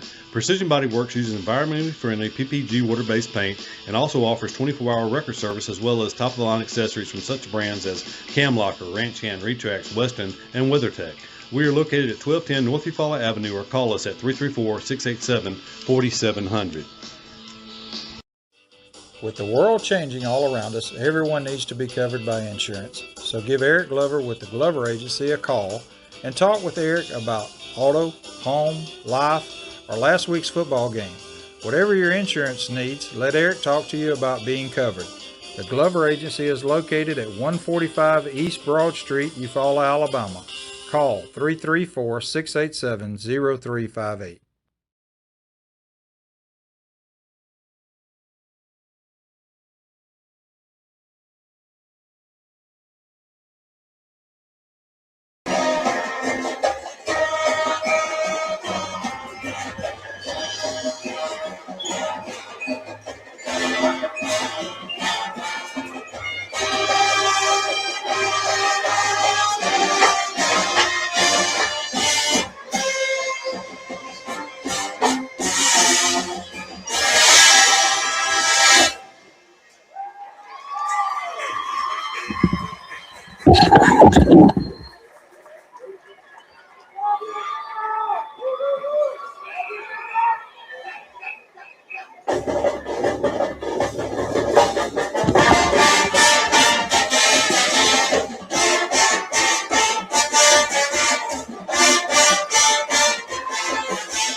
He did. No, I didn't. It was you. No, I didn't.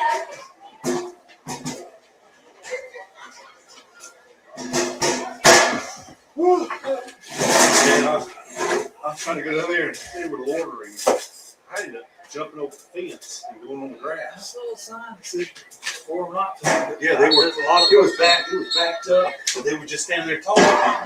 Some of them were adults. Ladies and gentlemen, Eufaula High School Superintendent Mr. Joey Brandon and Principal Ms. Emily Jackson proudly present the 2026 Eufaula High School Mighty Tiger Marching Band. I'm gonna walk around just a minute. Go ahead. You know, you talk about Band captain is Josh Hart. Band booster president is Ms. Michelle Jones. This year, our Pop Quiz halftime show features current female singers, which include New Rules by Mia Khalifa, with trombone soloist Winston Bird-Voice, Good For You by Olivia Rodrigo, Timber by Kesha, featuring our color guard and majorettes, and we will close with Girl on Fire by Alicia Keys, with soloists Ben Patel, J-Pat Jones, and Markila Long. Drum major Jordy Medina Calixto. Is the band ready?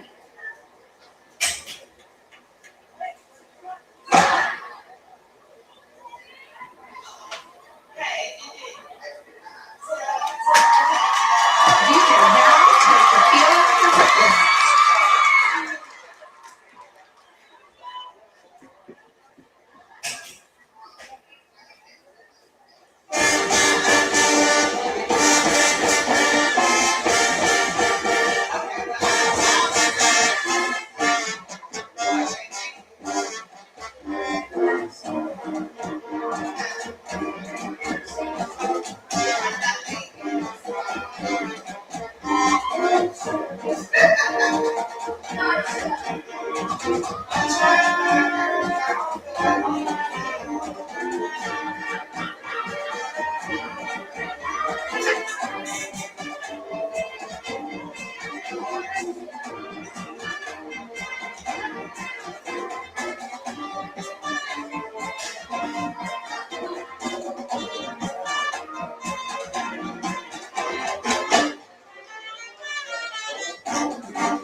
Halftime stats. Just as they are.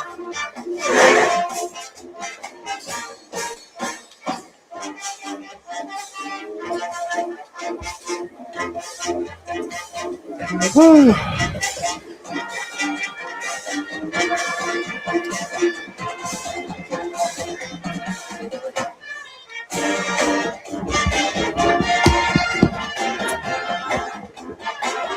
I don't.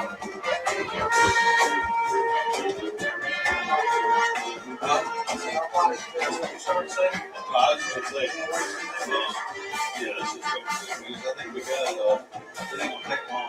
We took about 5 minutes. Yeah, what extra time? We can't see a score over there. We can see it.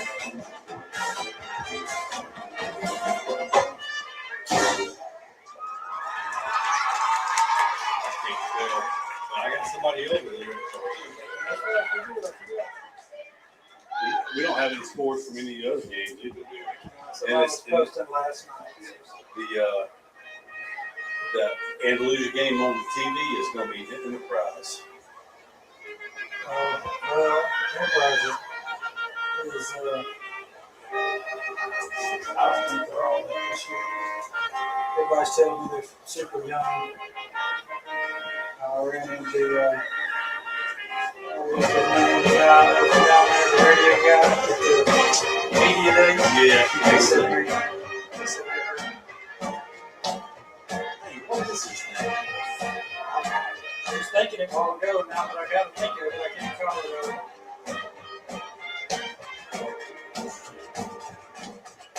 I can see his daughter. He left his daughter to play softball.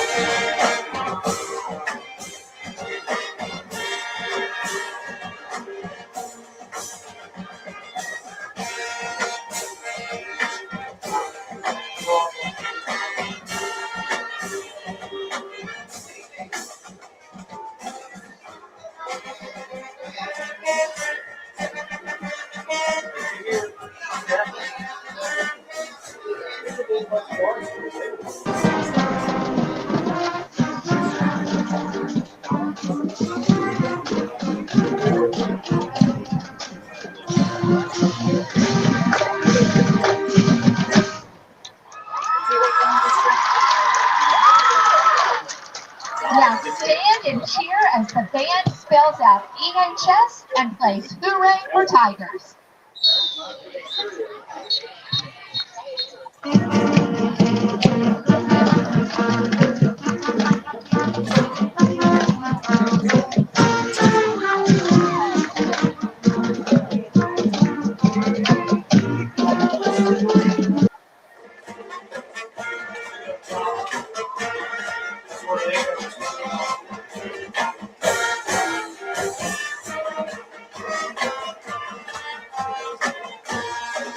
See, they get called for second half.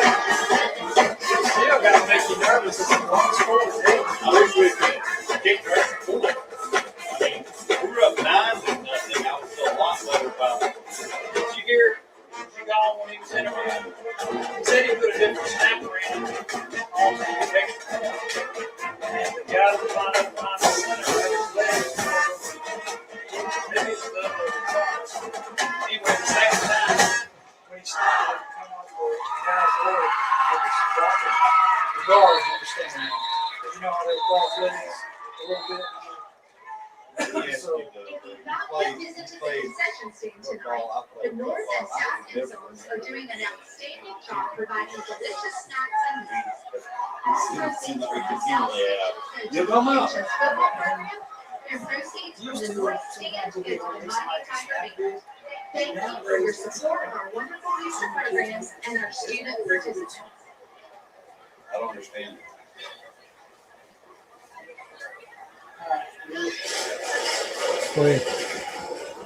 Hey, we're back at Tiger Stadium after the halftime show. Congratulations to the Mighty Tiger Marching Band on a fine performance. But looking at halftime stats, we had a defensive struggle here in the first 24 minutes of this game.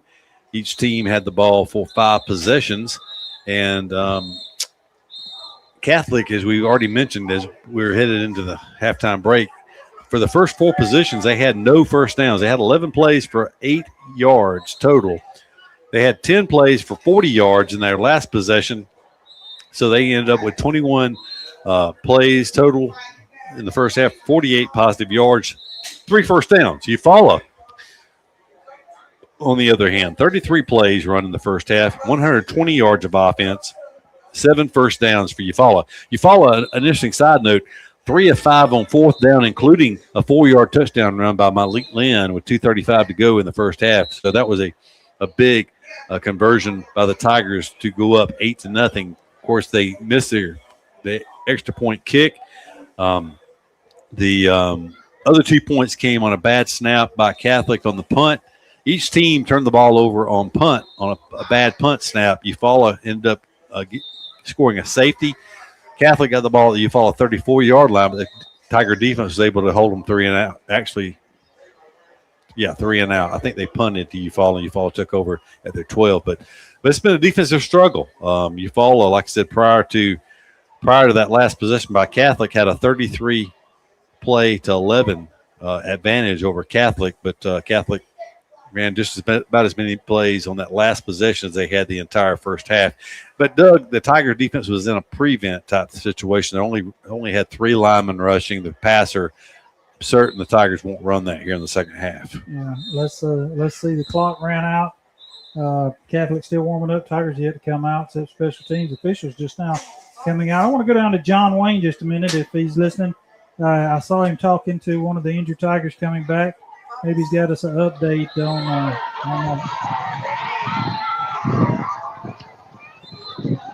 John Wayne, did you find out anything? Yeah, I talked to him. He said he'll be back eventually. I think he just may have a little sprain going on, but I think he gets this thing checked out, gets it healed up, maybe a couple of weeks, he may be back. Was that our lineman or was that somebody else? Yes, sir. It was a lineman. Yes, sir. Okay. He is a senior, and he's played the last 2 years but didn't start. He's really stepped up his game and starting this year. So, I told him we'll be praying for him for quick healing. In a couple of weeks he'll be back ready to go. Maybe even 1. Who knows? You know how twists and sprains are. Okay, we'll check back with you in just a few minutes.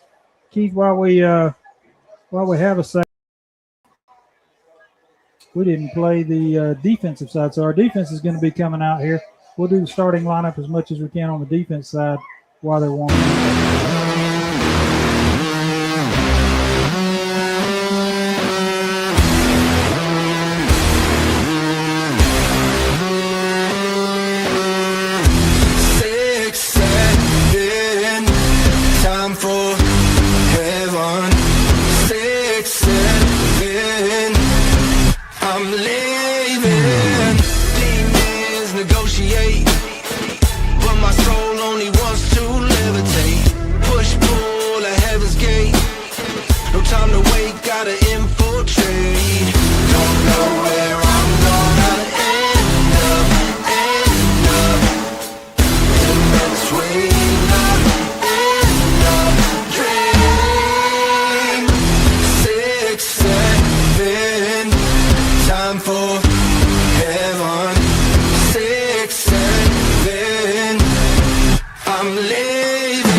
Hey, we're back at Tiger Stadium where the Tigers lead 8-0.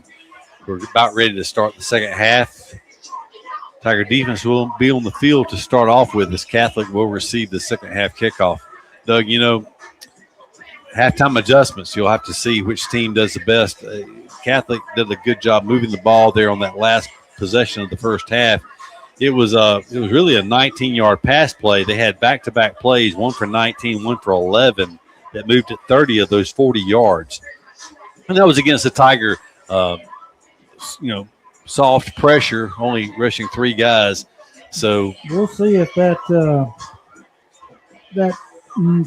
gave the quarterback a little confidence, though, being able to make a couple of passes where he can get some off when we do bring pressure. So it'll be interesting to see. But it'd be good to see the Tigers kick it deep here. And that they're going to take the win in the fourth quarter. But if they could take it deep, get a 3 and out, that would be a big thing. Only 8-0, like you said. That extra point we missed after the safety was big, but still a 1-score game. Fernando Salas will kick the ball for the Tigers. He's already kicked it this direction on a kickoff one time tonight and kicked it in the end zone. So only one kickoff. This is only the second of the night for the Tigers. The quarterback Doug was referring to for Catholic, Will Black, Blackwell is the coach's son. He's a sophomore. He is a son of Aubrey Blackwell, the head coach for Catholic. And made some good decisions in the first half, showed a lot of poise in the pocket. There's a whistle. We're about to be underway here for the final 24 minutes of tonight's game.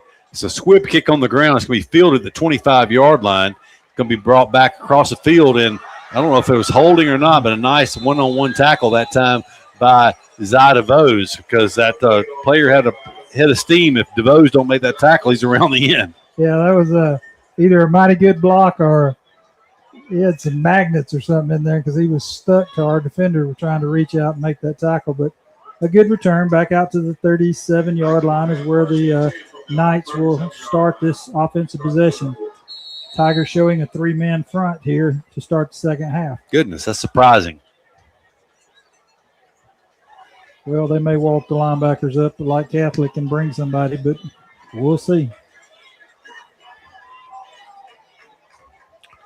Blackwell takes it. He's going to hand it off, and they're going to cut it back inside and across the 40 to the 44, 7 yards on that play. Kind of backside. A lot of their yards tonight have been on the cutback. Tigers have been doing a good job of stopping up the holes, and it's just been the backside that's got the Catholic Knights some decent yardage. There's a sophomore running back, K.J. Johnson, for Catholic Knights.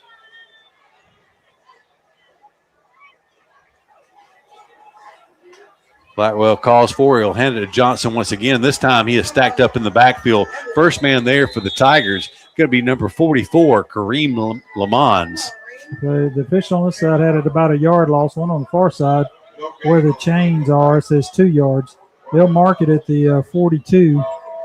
They'll have to move the chain on the far side. They got it about the 41. So it was a 2-yard loss on that play. So good penetration that time from his nose tackle position for Lamons. Makes it kind of a passing situation now. 3rd and 5. Blackwell looking back. He gets some pressure, but he throws it. It's going to be complete. Good catch. Over the middle. On his back. No pressure on the quarterback. He's completed several passes since the Tigers quit bringing that pressure in his face into Tiger territory now. So a 10-yard gain on that play, on that pass completion. So 1st and 10.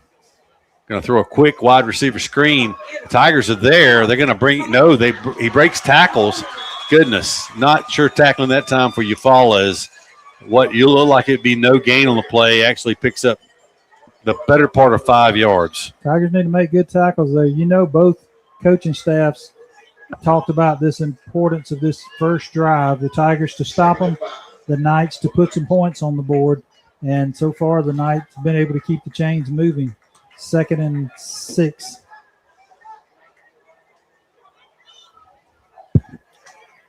There's a snap, looking to throw. Going to get some pressure. It is thrown, but caught on the far sideline. Coverage by McCray for the Tigers. Keith, I'm just going to say there's a couple of times our guys coming around the tackles on the outside. Officials call it a little different than they did from a long time ago. We couldn't hold them up that much.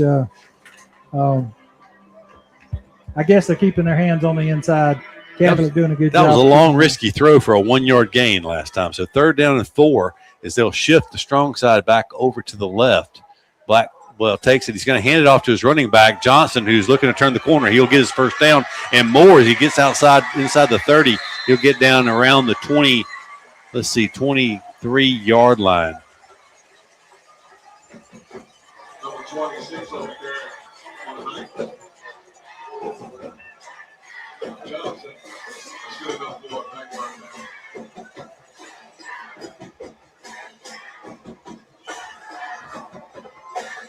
now. Still no pressure from the Tiger defense. Backs against the wall now, just outside the red zone. So the 23-yard line of Eufaula. This is a back-to-back good drives for Catholic.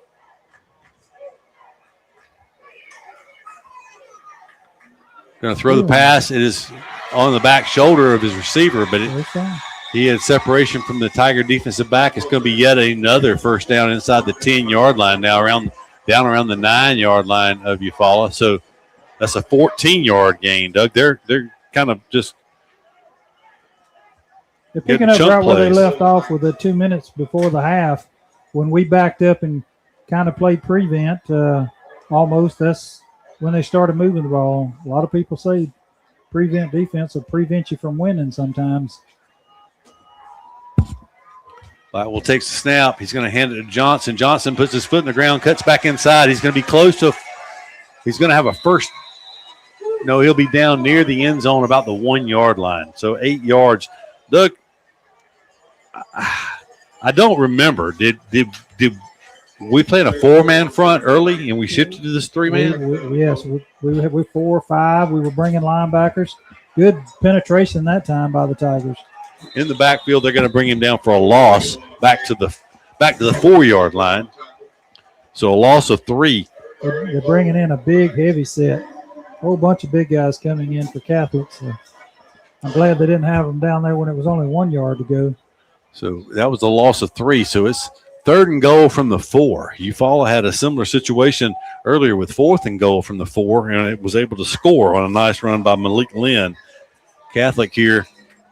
Is this a Wildcat formation? Yes.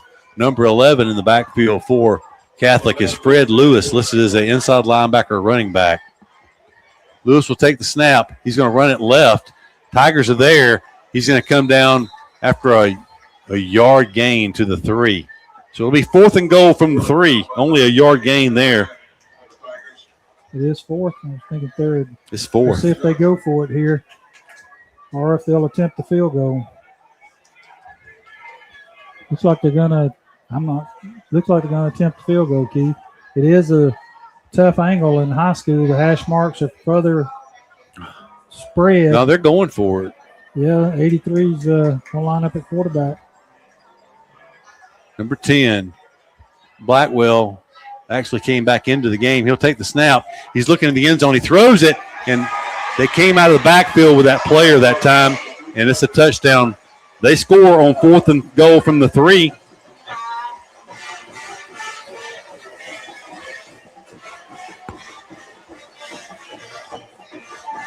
Doug, I think by changing personnel, it kind of caught the Tigers off guard, even though it was their regular quarterback coming in. Personnel came in, it's kind of a fire drill. They slipped that back out of the backfield, and he was uncovered. No one picked him up. And, of course, they're going for 2 to try to tie it up.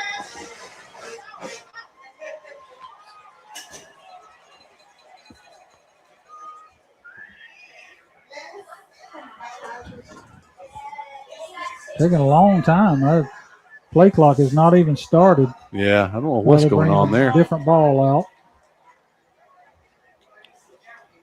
So they've got it right in the center of the field. It was another 11-play drive for Catholic, or 11-play drive. It's a 10-play drive and 11-play drive. They'd only run 11 plays in their first 4 possessions, but their offense have started clicking on the last 2 possessions. Blackwell rolling out to the right. He's looking to throw. He's going to throw it late, and it's going to be incomplete. You Tigers will hold on to a 2-point lead, 8-6.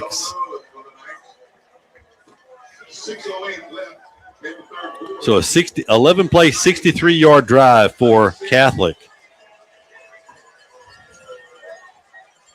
And the Tiger offense will come out. So they had 8 yards of their first 11 plays. They have picked up 103 yards over their last 21 plays. I bet I would think the Tigers are going to dial up a little pressure the next time the defense is out there. We was putting the pressure on them earlier. They were having a hard time doing anything. They didn't pick up first down for 1 3/4 quarters. They didn't pick up first down until there was just over 2 minutes to go in the first half.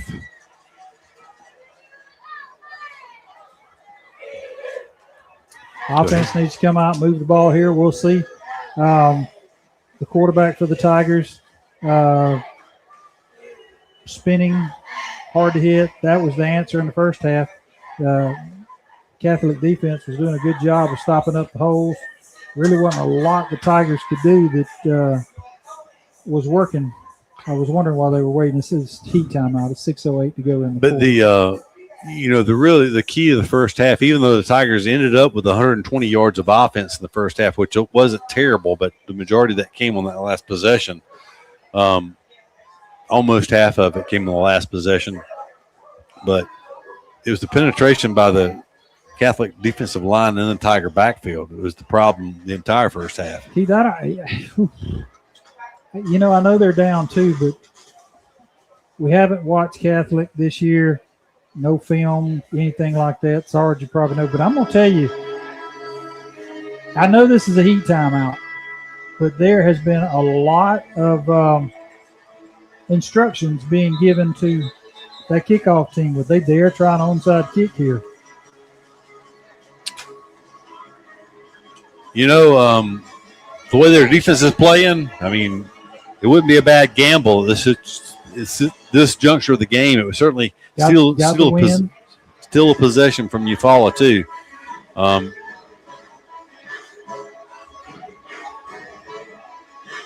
Eufaula already took the ball over in Knight territory and failed to score, as did the Knights earlier in the game. So we'll see. Sending somebody out late. We didn't even have enough out there. It's Jarrell McCray and Zydavos back deep for Eufaula. They stand about their 15-yard line. Here's the approach, and they're going to kick it deep. It's a deep kick. McCray's going to drop back. The ball hits on the goal line, so it will be a touchback. The Tigers will get it at the 20-yard line to begin the first possession of the second half. A 2-point ball game here, 8-6, low-scoring game. Didn't necessarily expect that here to open up the 2026 season, but that's what we have, a low-scoring game. It was 35-24 last year in Montgomery. The Tigers came out determined to run the ball early and then had to try to pass, and it's been quarterback scrambling of late to move the ball. We'll see what they have here to start the second half. Leanne takes it. He's looking to throw. He's going to pull it down quickly, though, and he's not going to make the line of scrimmage. He gets back close to the 20, but he's about a foot short, so it's going to be a loss. We'll call it a loss of a yard on first down, second down and 11. I was watching the receivers that time, Keith. There was Catholic was stuck right to him, so probably a good call there by Lynn to pull it down and get what he could. It was a quick decision by him. He caught the ball, looked up. Apparently, it was going to be a quick pass situation, and he made a quick decision to pull it down and run. Has Perry Denard in the backfield with him, looking to throw once again. It's a wide receiver screen. Cutting back across the middle is going to be McCray, I believe. I believe it was Jarrell McCray or maybe Ty McCoy. We'll wait and see who gets up off the bottom of that pile. Whoever it is missing their helmet. They'll have to sit out of play. I think it is McCray, I believe. That play picked up 6 yards for the Tigers. It'll break up a 3rd down and 5.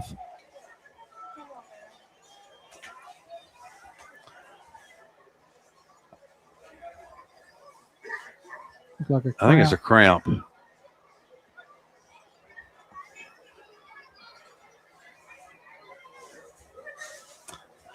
So, and for the first ball game of the year, Doug, I went down to the stands during the halftime break, and it was a pretty nice little breeze blowing. And you couldn't have asked, other than the rain, the heavy rains this afternoon, it's been dry so far tonight in the game. You couldn't ask for better weather for August 21st. Yeah, we'll take this every Friday night from here on. I'd be happy. 3rd down 5 for Eufaula. Big play here because Catholic's offense has come to life. The Tigers want to maintain their 2-point lead. Lynn takes it. He's going to throw a fade down the field. Has a man there. It's going to be caught. Nice play that time. I believe it was Ty McCoy. No, I'm sorry. It was Ty McCoy on the reception for Eufaula. That went all the way from the 25-yard line. It'll be up near midfield. They're going to actually spot it on the midfield stripe, so 25 yards on that pass play. Keith McCoy has got where he is as good as anybody adjusting to the ball when it's thrown. So 1st and 10, Eufaula at midfield. Made a great catch last week in that preseason game up at Sanford. on a 50-50 ball. Coming Fade this way down now. the sidelines. It's going to be Tipped away by number tipped 2. away at the last minute from Zyda Bose. I'm going to tell you what, number 2, Miles Gordine, a junior defensive back, he takes advantage of what the officials allow him to do, and they're doing a lot of hand fighting down there, but he had perfect timing that time, got his hand up right when the ball got there and was able to knock it away. Yeah, we've done a lot of games where you can't run that close or that much contact with somebody going down without drawing a flag. Second down 10. Lynn takes it. He's going to throw a fade this time down the other sidelines, and it's going to be knocked away. He had his hands on him and kind of was trying to use the sideline, Keith, but I think it was awful handsy over there, but going to bring up 3rd and 10 for the Tigers. It's another junior defensive back for Catholic, Liddell McQueen. So 3rd and 10 after a pair of incompletions. I tell you what, these last couple of passes have done to the outside, Keith. The linebackers actually rolled to the outside that time. I don't know if we try to draw up the middle of the quarterback or something, but the throws to the outside, I think, have opened it up where he could weave through there. Barry Denard in the backfield with Lynn. Lynn drops back to throw. He's going to pull it down, but he's going to be sacked, Doug, as the defensive line was able to get there for about a 6-yard loss back to the 44-yard line. Maybe a 7-yard loss. Lynn is a little slow getting up. Yeah, he ran smack dab into the linebacker going on that side. Tigers will have to punt here. Give the ball back to the Knights. 4th and about 18. 3:52 to go in the 3rd quarter. Clock rolling. He wanted to throw that ball to start with. I don't think he was looking to run, but had to pull it down. And when he did, there was just nowhere to go.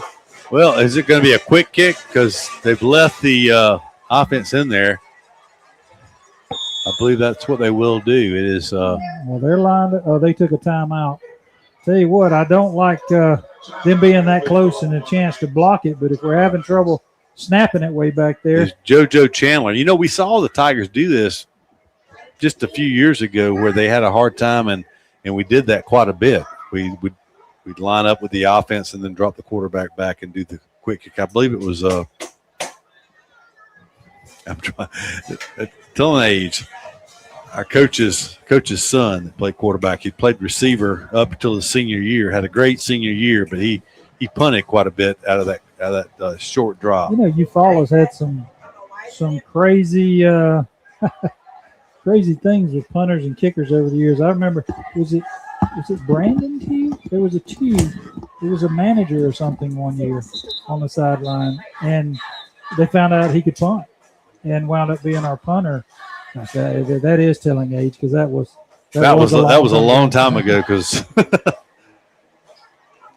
yeah, that would have been back in the late 90s, I believe. Because Brandon Tew played on the Pee Wees for us. Whenever in like 92 or 93. Tigers stay in the same formation. It's going to be a regular defensive formation for Catholic. JoJo Chandler is going to kick it away. It's a quick kick style kick, but it's going to be fielded at the 32-yard line by Catholic. And he's spinning around, but he's giving ground. And see where they fight him down. He was finally tackled at the 34-yard line. That's where they're going to spot it and give Catholic possession at the 34-yard line. They got away with a little push in the back right there in front of him, but he really didn't get any, actually probably a yard or two backwards from that point. So no big loss there for the Tigers. 3 minutes and 6 seconds to go. Eufaula leads 8-6. The flag has really laid down here as we've got deeper into the night, and should not be a factor on a long field goal now. So from the 33-yard line, trailing by 2, the Catholic Knights take it. Handoff up the middle, 3-yard gain across the 35 to the 36.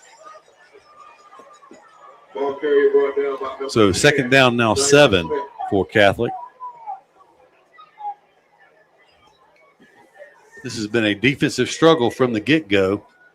2:45 and counting here in the third quarter. 8-6, Eufaula leads by virtue of a safety that occurred in the first quarter. They're spreading out here. We'll see if we bring more than 3 on this play.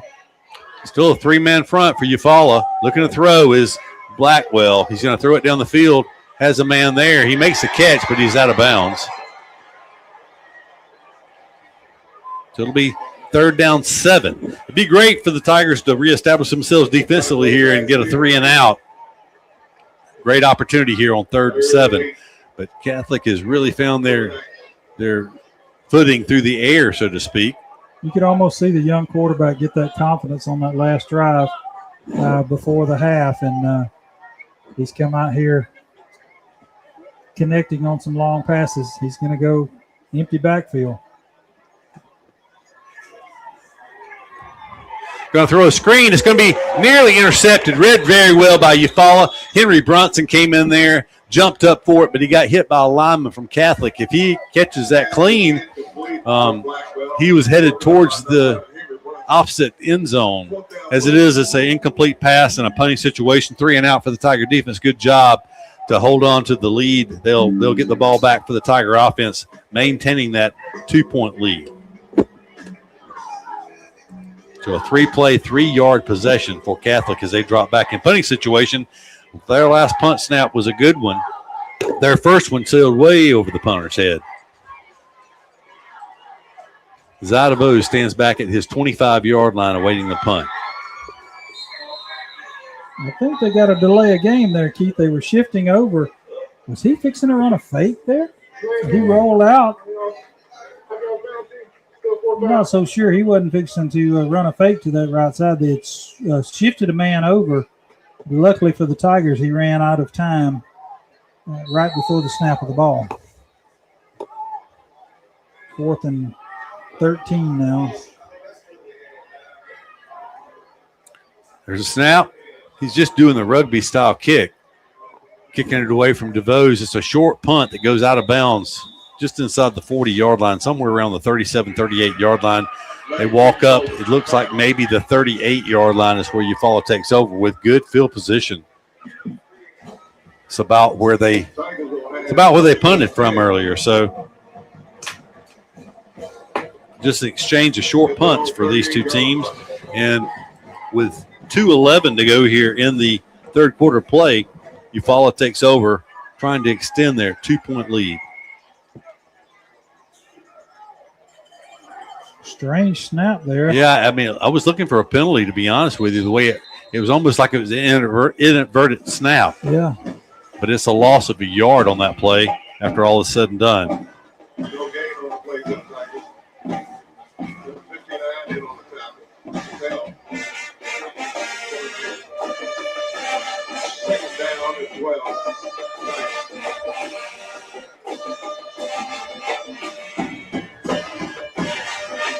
So the Tigers go backwards on first down, kind of a broken play.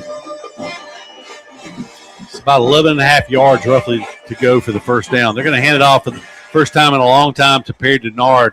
He's going to maybe make it back to the original line of scrimmage, give him a yard and a half on that play. It'll be 3rd down 10. I let them scrum a long time there. If they'd have done that in the first half, we come out of the pile a couple of times running. But they don't want to see the ball come out in that situation either. 3rd and 10. So he scraped out about 2.5 yards on that play because it's they say 3rd and 10, but it's really about 3rd and 8.5. So about a 3-yard gain that time for Perry Denard. JoJo Chandler in the quarterback, he's going to look to throw. He has a man there. He's going to overthrow everyone, though, as he had Zadavos in double coverage that time. They had rotated over a safety, and it's going to fall incomplete. A punting situation for Eufaula. It's been an adventure tonight when Eufaula's punted, except for the last time when Chandler did the quick kick.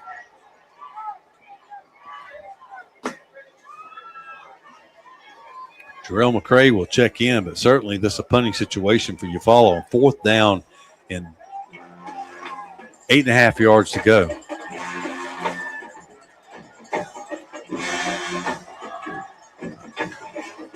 Gets it.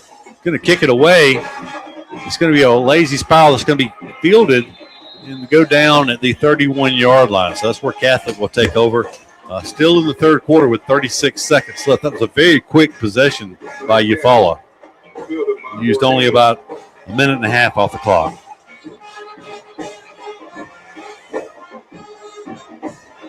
Will be the 8th possession of the night for Catholic. Did you make her help mad while ago? What's that? Did you make her help mad while She signaled it something, but I couldn't understand what she was saying. I don't know.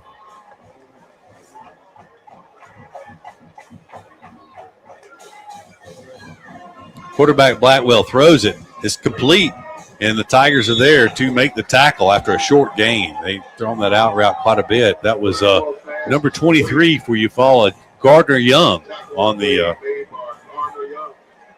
play is going to pick up 3 yards. Actually, it's going to be out around the 34-yard line, so only a 3-yard gain on that play.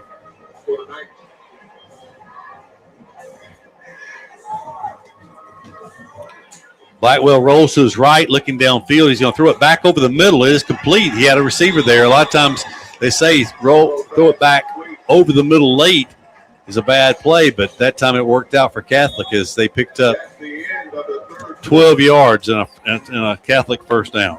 And that's the end of the third quarter. We'll take a quick break and be back with the fourth quarter after this timeout. Oh, you want me to talk now? There you go. Are we good? Sorry. Okay. Keeps me growing today.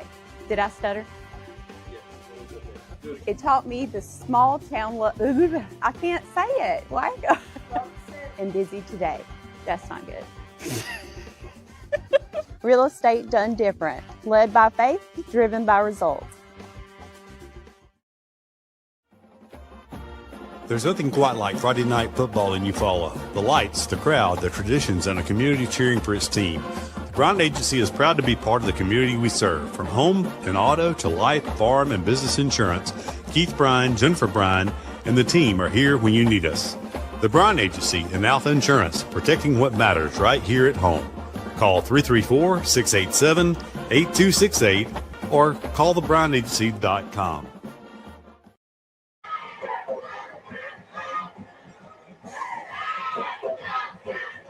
So we're back at Tiger Stadium. Tigers are clinging to a 2-point lead they've had since the first half. Actually, since the first quarter, about virtue of a safety. They led 2-0, then led 8-0 at halftime. Catholic scored in their first possession of the third quarter.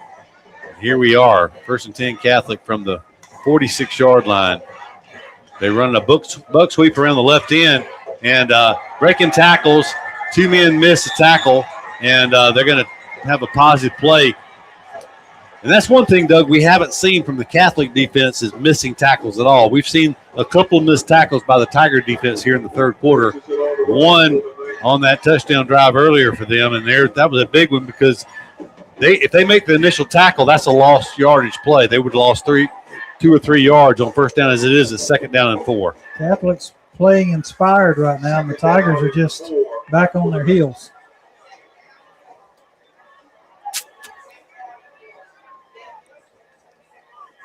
Blackwell takes a snap. He's going to throw a quick out to the receiver, and once again, another missed tackle is going to yield a first down because the Tigers missed a tackle at the line of scrimmage. Number 33, Canova Cherry on the tackle. First down, Knights. So that play picks up 7 yards.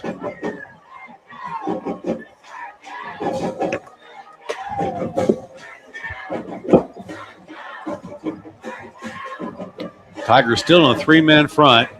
Motion back across the formation to the right. Just going to look. They're going to go deep this time as they're going to convert on it. Catch is made down at the 10-yard line as they fake the out route to the motion man. That time coming down with it is number 12, Will Brantley, the junior wide receiver. A lot of underclassmen for this Catholic Knight team.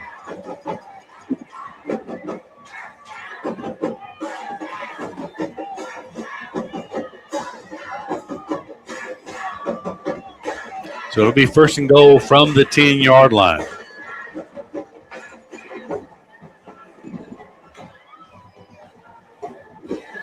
It's going to be tipped. I think it was tipped at the line of scrimmage by Perry Denard, who's in there playing defense now for the Tigers. So it'll be second down and goal from the 10. Second and goal.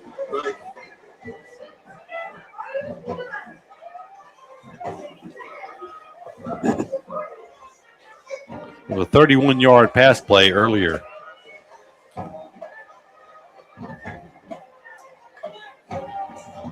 Botwell looking to throw. He's going to get pressure late, and Tigers get to him.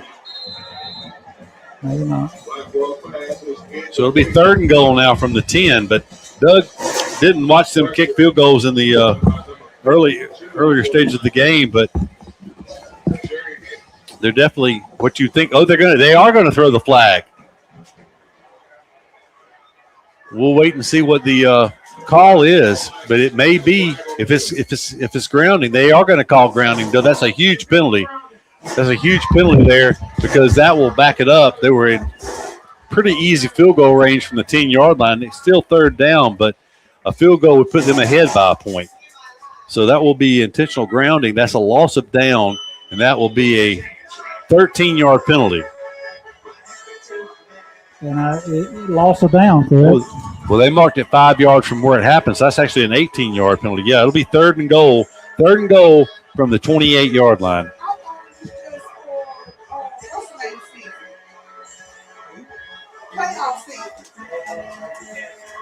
That's why we sell land, they sell land. Oh, I was talking about that. I always go by it. So I ended it.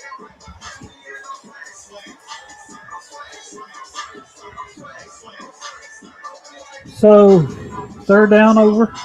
No, that's a loss of down. It's now, third and goal from the 28-yard line. So, well, they've been able to.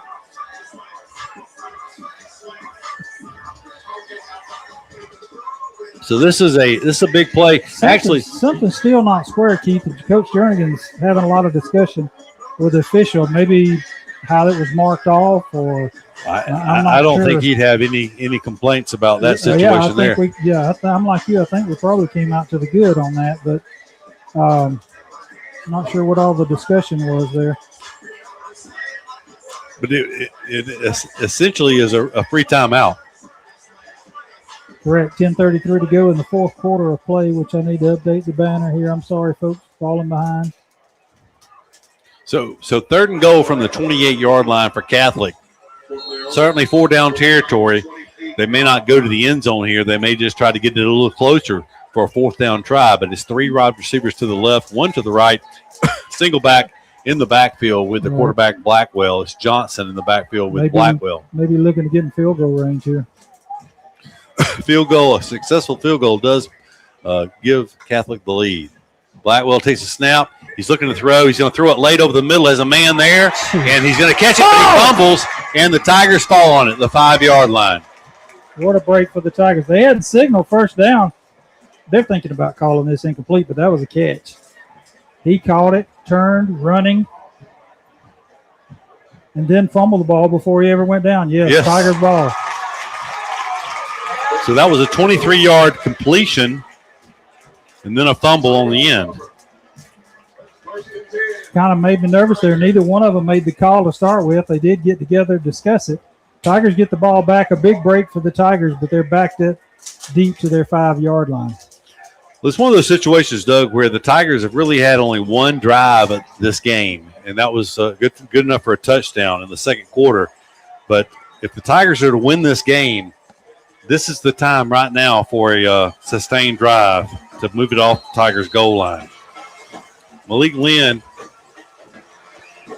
actually it's JoJo Chandler in the game. So we're going to start it at the 2.5-yard line after the penalty. They got half the stands full over there. They make more racket than ours when it's full. Good crowd following the Knights. First and 12.5 now for the Tigers.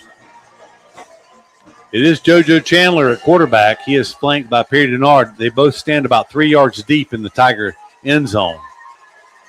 Chandler takes it. He's going to look to throw. Yeah, hit. He fumbled the ball, and they held that on it to a touchdown. Holy cow.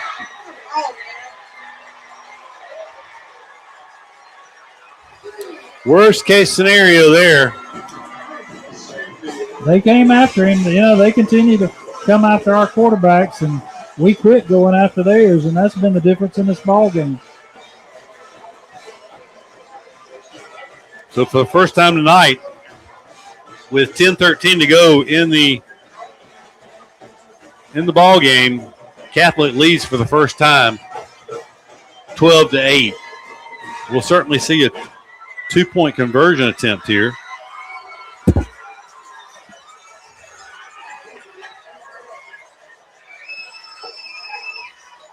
So touchdown on a fumble recovery.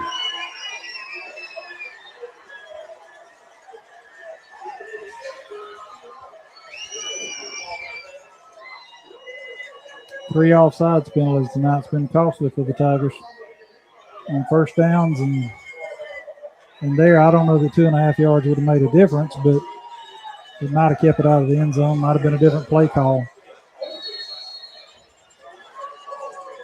Just compared to, we were so encouraged last week up in Sanford because of, the few mistakes, a couple of turnovers, but few mistakes. The first turnover of the night is a very costly one. It leads directly to 6 points for the Knights, and it could be 8 points. They're running that same little flare they ran. Well, tried to. Blackwell's rolling out. He's broken containment. He's going to throw it late, and it's incomplete. Good coverage. He brought the entire defense into the corner, and the 2-point conversion is no good. But 12-8 now. Keith, let's go down to John Wayne a minute and see if he can tell us what's got into it.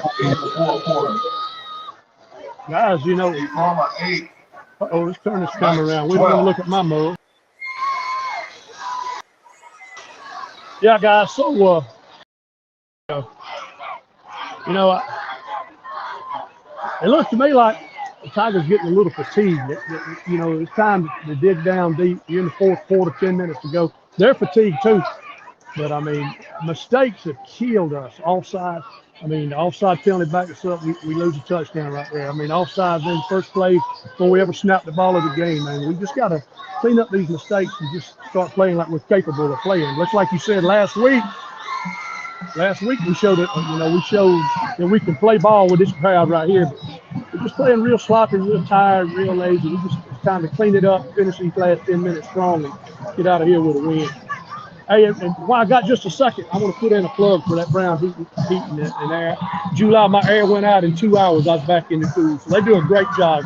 You get air out, give them a call. Tigers got to find some offense here on this drive. Down by 4. There's a kick. It's a high kick that's going to come down and be fielded, but no, dropped. And retreating inside the 20, will cross the 20 to the 22-yard line. Number 1 on return. The vote for the Tigers.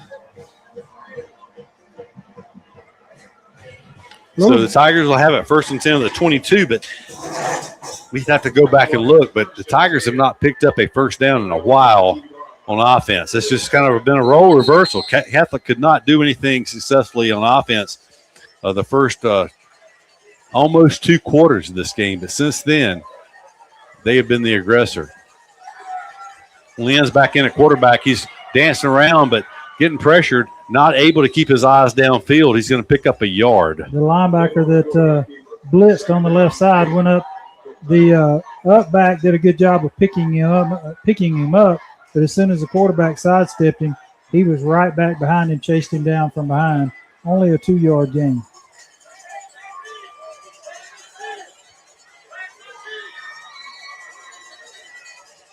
So the Tigers taking a while. They still got 20 seconds on the play clock.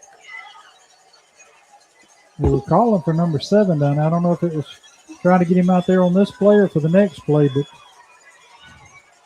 here comes a blitz from the outside this time. Going to hand it off inside.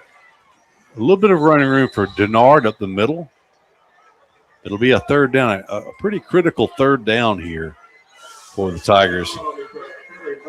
Third down and a long 4. Now they're going to move it up a little bit more. It's going to be third and about 3 from the 29-yard line. That was a gain because it all turned out about 6 yards in that last play. So 3rd and 3.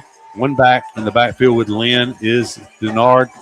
Okay. Lynn's going to look to throw. They're going to throw a wide receiver screen. It's complete. It'll be a Tiger first down up to the 35-yard line. That's a gain of 6. Good play. If he could have broke it back to the inside, all the linebackers were gone. They were coming after the quarterback. Good play there by the Tigers. Trailing in this game, it really is do or die time. The Tigers, it would have been nice to have some offense when we had the lead, but the Tigers now trying to come from behind. They came from behind last year several times in that game to eventually win by 11.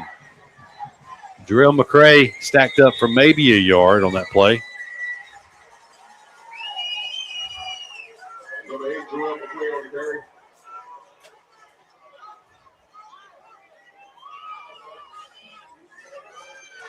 They keep trying to get 7 into the game, and he keeps checking out with cramps. Look for Jarrell. Will definitely be zeroing in on hydration next week. 2nd and 9. Snap. Lynn looking at some time this time. He's going to throw it late. It is incomplete. Early. It'll be 3rd down and 9. That was intended for Zida Vos. That looked like a pretty good pass. The defense was just there. Yeah.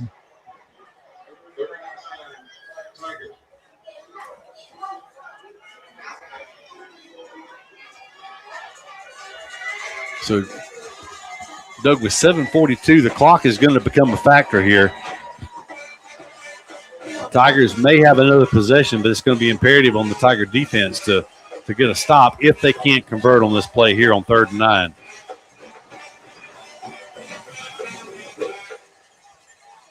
9. Five-man rush for Catholic. Lynn's going to he drifted back. The ball was fumbled, but Perry Denard was there to pick it up. That's going to be a loss back inside the 30 to around the 25-yard line. With all that blitzing going on, you can't dance around. You got to do something with it or get out of there. But see, that's the difference. There was 5 men from Catholic coming with pressure there. And they walked up a linebacker to the outside on this side, brought him around. He was the one that actually made the play.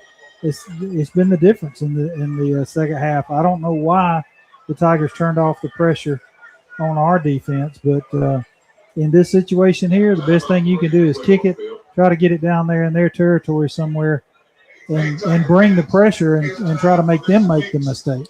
Well, you know, the shallow punt does pretty good when there is a threat of going forward on 4th down, but 4th and 20.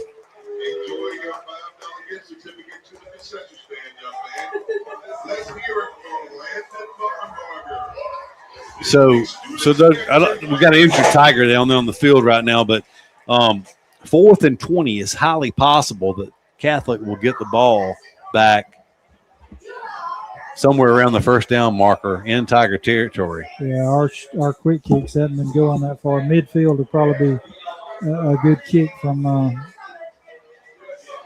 But if you keep doing a quick kick when there's no threat of going forward on 4th down, they'll eventually block it. Yeah, they've been getting closer and closer here. I think Catholic just backs up and says, "Give me the ball and let me run some clock." But we'll see. It's I'm not sure. I guess they went from number 1 to number 2 and trying to make sure we had good snappers, good holders, good punters, good kickers, everything.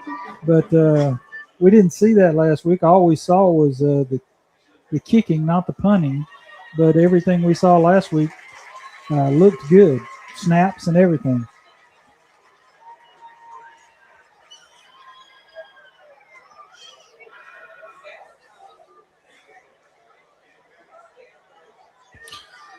So it is 4th and 20, and we're We're about to get back underway here as injured Tiger makes his way off the field. So they did run back out the regular punter for the Tigers. Hopefully they have solved the snap issue. Catholic's return man has dropped back. They've actually swapped out a return man. They had a safety, now they've brought in number 8 to them, which is Elijah Nunley. We're going to try a conventional punt again here. Good snap. It's a low spiral that will hit and roll. Catholic's going to come over and field it at the 41-yard line, and they will get it as predicted up in Tiger territory about the 47-yard line. As it turns out, it was not a terrible punt. As the ball was punted from the 25-yard line, it actually ended up being about a 35-yard punt. Got a good mark there. As I guess he gave ground. They're going to mark it at midfield. You got to almost feel like that. 7:01 to go in the game tonight. 7:01. Catholic leads 12-8. They'll have it at midfield. So this situation, Doug, the Tiger defense really needs to get a 3 and out. Well, we're back in a 4-man front for the first time this half. Going to hand it off. A buck sweep, trying to sweep the left side, and he's going to make the corner. But the Tigers are there to bring him down for about a 4-yard gain as they forced him out of bounds about the 46-yard line. Eufaula. So a couple of missed tackles. So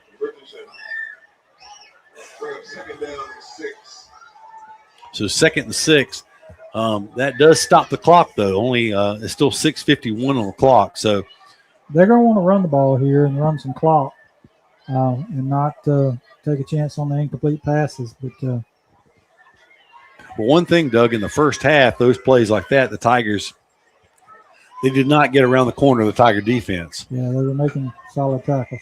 Going to run that sweep around this left side, and he's going to make it once again. He picks up 5 yards on this play down to the 41-yard line. So, fatigue certainly seems to be an issue now for Eufaula, as Catholic seems to be a step quicker than the Tigers at this point.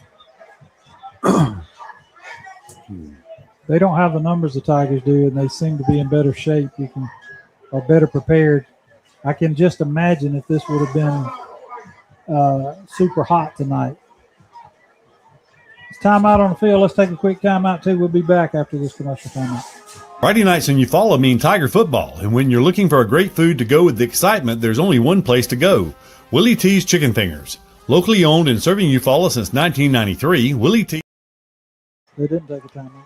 So they didn't take the timeout. 3rd and 1, they hand it off to the back who is going to cut inside. He will get his first down. Short gain on the play, but he only needed a yard. He got 3, so it'll be first down for Catholic. So no 3 and out for the Tiger defense. Clock stopped momentarily for the moving the chains at 6:29. They'll go back in motion. It'll be 1st and 10 from the 38-yard line of Eufaula. Tigers led this game 8-0, 12 unanswered points by Catholic, and they're driving here. Fixing to be to the heat timeout after this play.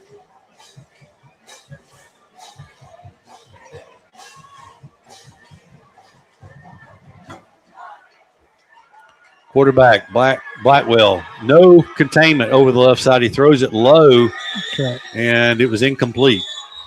He kind of pulled the string on that, short-armed it to his wide-open receiver, and that receiver was wide open 8 yards downfield. Nobody had contained on the quarterback, and there was no one covering out on the outside. But incomplete will stop the clock. For the heat timeout with exactly 6 minutes to go in this one. Eufaula trails 12-8. We'll be back after this. Friday nights in Eufaula mean Tiger football, and when you're looking for a great food to go with the excitement, there's only one place to go: Willie T's Chicken Fingers. Locally owned and serving Eufaula since 1993, Willie T's has hand-breaded chicken fingers, crispy wings, burgers, fries, onion rings, and plenty of great sauces to choose from. It's great food, it's Eufaula tradition, and it's the perfect way to fuel up before the Tigers take the field. So before the big game, stop by Willie T's at 126 State Docks Road. Willie T's Chicken Fingers, proudly supporting Eufaula Tiger football. Show your Tiger pride with every purchase. Get the official Eufaula Tigers debit card. Available only at 5 Star Credit Union. Visit 5starcu.com to learn more. I actually took back at Tiger Stadium with the Tigers. They trailed 12-8. They led 8-0 at halftime. As Doug said before the break, 12 unanswered Catholic points. The go-ahead touchdown, Doug, is the one that really kind of stings because it was a sack in the end zone, basically a strip sack and a recovery by Catholic for the go-ahead points. So they gave Eufaula 2 points on the bad punt snap in the first half. Eufaula returns a favor in triplicate, gives them 6. Difference in the game. Yeah. So that's the difference, 6-4, the gifting points, and we trail by those 4 points. So, when he got caught back there, I thought he had got rid of it and threw it out to the side. I didn't see the ball come out, and the official was right there on top of it. So I just got to take his word that it was a fumble, and Catholic got on it, did their thing, and they're doing it here as they're keeping that clock moving to try to run out the clock in this game. So they threw an incomplete pass on first down. It's 2nd down and 10 now. They're going to throw it again here. Rushed by the Tiger defense. They will get to Blackwell this time. He'll scramble back up close to the first down. We'll call it maybe a half a yard gain, but it keeps the clock rolling. But it's 3rd down and a long 9 now. Tigers still with 3.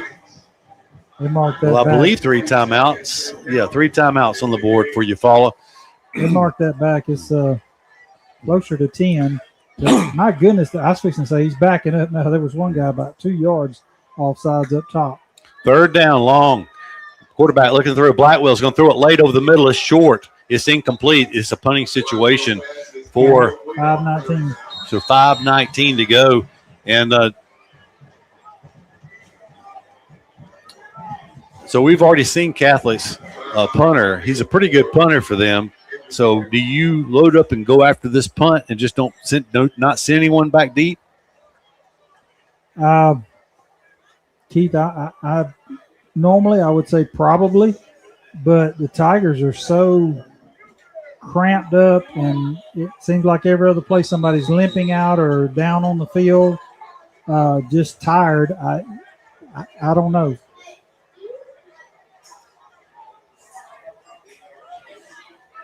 They're going to line up with a wideout over there, so you got to watch this rugby type guy. He's liable just to tuck it and run and see what he can get. They got numbers over here on this side. He likes to roll to the right. It's Nayland Murphy back deep for the Tigers now. There's this snap. It's a good one. It's a nice tail-dragging punt that'll hit and just kind of stick right there, right around the 11-yard line. That's what the Tigers are 89 yards away, trailing by 4. Field goal does the Tigers no good here. It's going to take a touchdown to win this game, but 5 minutes exactly to go in the game. It's an opportunity for the Tigers. They have a long way to go, but they have the ball and a chance to score and take the lead in this game. Have not been in the open field and outrun any of the Catholic Knights tonight. The only time they've moved in big chunks has been through the air. But they do have the quarterback in and marched them down the field in the first half. Lynn takes it. It's a 3-man rush by Catholic. He throws a complete pass, a short pass up around the 14-yard line, so only 3 yards. But it's a positive play on first down. It'll be 2nd down and 7. I don't know if we got a category for shot put, but that's what that pass looked like. He wanted to make sure it hit him in the breadbasket, I guess. It was Ty McCoy on the reception for the Tigers. 2nd down and 7. Clock still in motion, though. That's going to become a factor. This is the possession for the Tigers, likely the last. Lynn takes it. He's looking to throw. He gets pressured late. He pulls it up in the pocket. He's going to be brought down for about maybe a half a yard gain. We'll give him a yard on that, but it's going to be 3rd down and a long 6. Clock still running, 4:09 and counting. The Tigers do not huddle. They're signaling in from the sidelines, but we'll be under 4 minutes when the ball is snapped here. Keith, other than a screen, have we thrown the ball across the middle deep tonight? don't think so. Then takes a snap. He's looking downfield. He gets pressured again. He's going to pull it down the run. He has open field. He's has this first down. He goes down across the 30, about the 33 He went down awkward. yard line. He's slow getting up. Yeah, he went down kind of strange there. They're trying to help him up, Doug. It looked like his legs just kind of gave out on him. I don't think he is limping now. I would say it's likely he comes off. Yeah, it almost looked like he went to a slide, and I don't know if he slid sideways, got knocked sideways, whatever, but the Tigers are going to have to get him over here. It was a 19-yard gain and a first down. They said they're looking at his ankle. So JoJo Chandler in there for the Tigers now. He takes a shotgun snap. Chandler looking to throw. He throws it. It's behind his receiver, who was open about the 42-yard line. It would have been about a 9-yard gain if he went down right there. As it is, it's incomplete.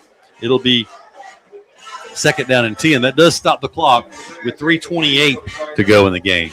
Tigers trail 12-8. They have it second down and 10 at the 33-yard line of Eufaula. Ty McCoy on the sideline, one of the best receivers for the Tigers, too. So I understand that. Chandler takes it, play action fake. He's going to pull it down, look to throw. He throws it. He has a man there. He just sails it a little too high. It was intended for Callaway, Michael Callaway on that play, and he was wide open, Doug. Ball just sailed a little bit on Chandler. It'll be 3rd and 10. That would have been complete down around the 45-yard line of Catholic. That would have been almost a 20-yard gain on that play. Actually, it would have been about 22 yards if he had gone down where he caught it. Big play here, 3rd and 10. Going to hand it off to Denard and nothing doing. They bring him down at the line of scrimmage. So, Doug, decision to be made here. You gotta go with 3 timeouts left. Well, you're right, with 3 timeouts.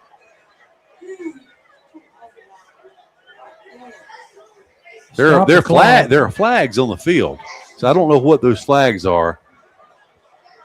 Well, I don't want us to get hurt, but a personal foul face mask would be nice. But we're sending out it's going to be against. They're offsetting. And they need to throw the flag when they're going to do that. So the Tigers will punt here. Keith, I still like number 7. Nothing against him. He's a great player for the Tigers. He was in there. He's been battling cramps the whole time on those 3 pass plays. I saw McCoy standing over here. He's made some great catches for the Tigers. Wasn't even in there on that series. I'm not sure what was going on there. They wind the clock here as the Tigers are in punt formation. Low snap. Solario will get it away. It's a knuckleball that will hit at the 40. Takes a big Tiger roll inside the 30 down to the 23-yard line. Clock will stop with exactly 3 minutes to go, Doug. The offsetting penalties actually did a good job because it stopped the clock. Yes. So 3 timeouts and 3 minutes. The Tigers, if the defense can force the 3 and out, can get the ball back. Keith, I pin my ears back and I bring everything I got, try to force them into a mistake. You know, if they get by you and break it, they just get by you and break it. But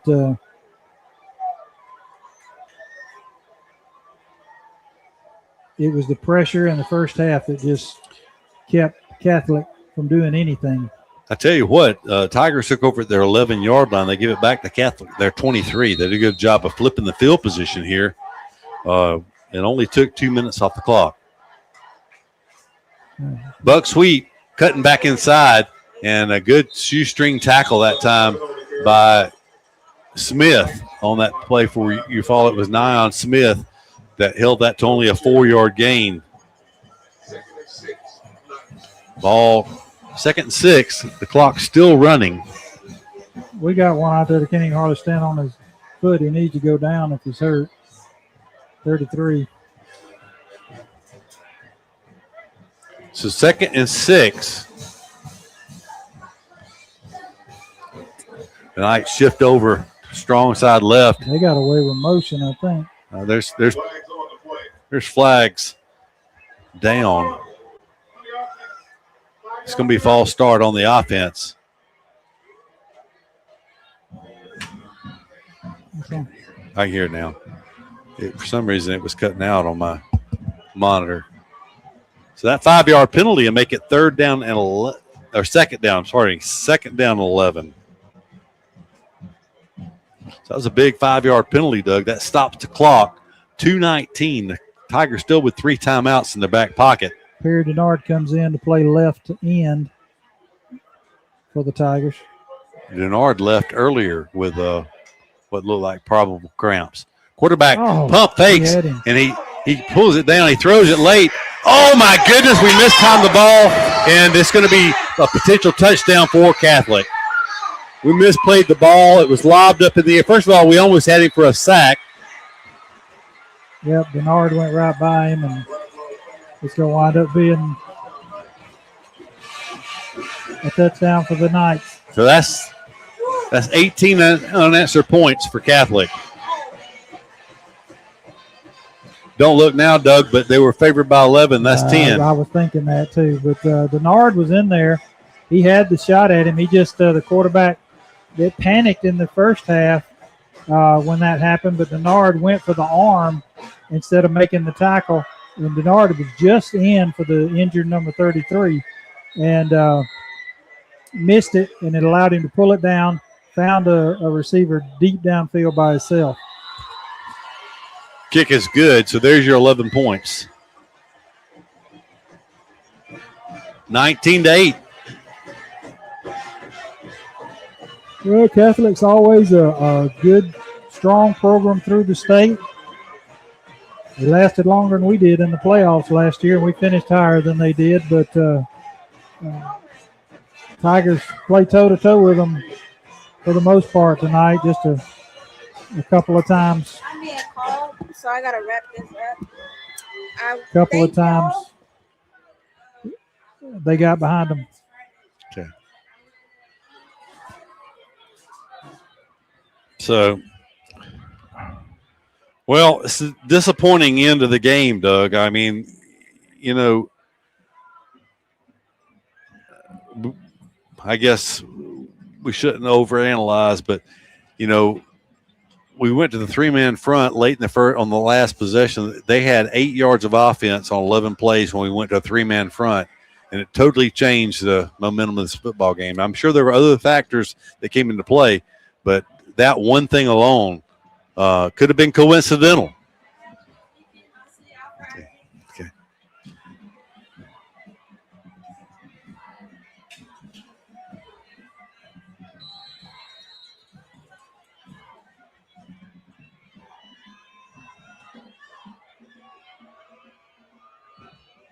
So all the way back from the 5-yard line, the return.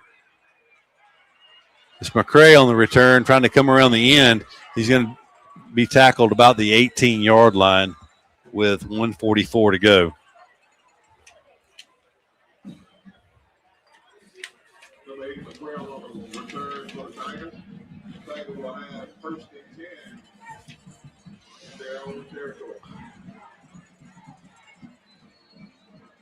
Is that Malik Lynn back in the game? I think so. Yep.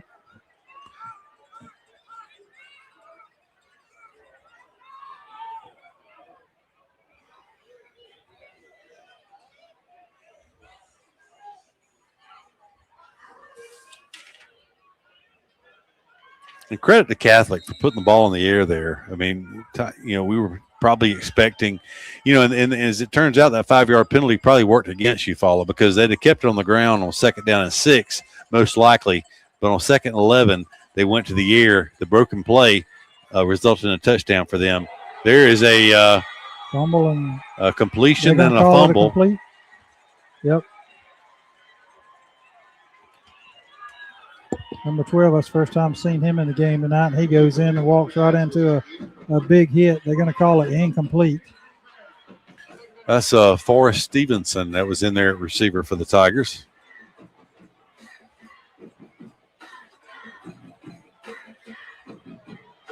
But in fairness to him, Doug, he really didn't. He was thrown right into that. Well, the secondary for Catholic has been all over everything we've thrown or done tonight. So they're shifting around, still blitzing. Lynn takes it. it. All back that time. He's going to reverse field now, and he's keeping his eyes downfield. He's going to throw it late. Has a man there. Good. And Michael Callaway drops it at the 40-yard line. Lynn did not get rewarded that time. He extended the play. He bought time, threw an accurate pass up to the 40, and it's going to be 3rd and 10. Doug, I'm going to tell you, we got Booker. I'm not sure what kind of team Booker T. Washington has this year, but they'll be coming here next week. And it's going to be a big week for the Tigers to regroup, lick their wounds, and recover from this disappointing loss this week.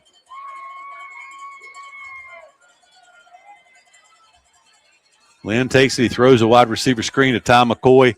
McCoy is going to be tackled after about a 5-yard gain to the 23. So 4th down. Clock rolls with 1:10 to go. 4th and 5. So Chandler is checking in. Yeah, Lynn actually comes out. He is limping a little bit. We got two players limping off the field at the same time.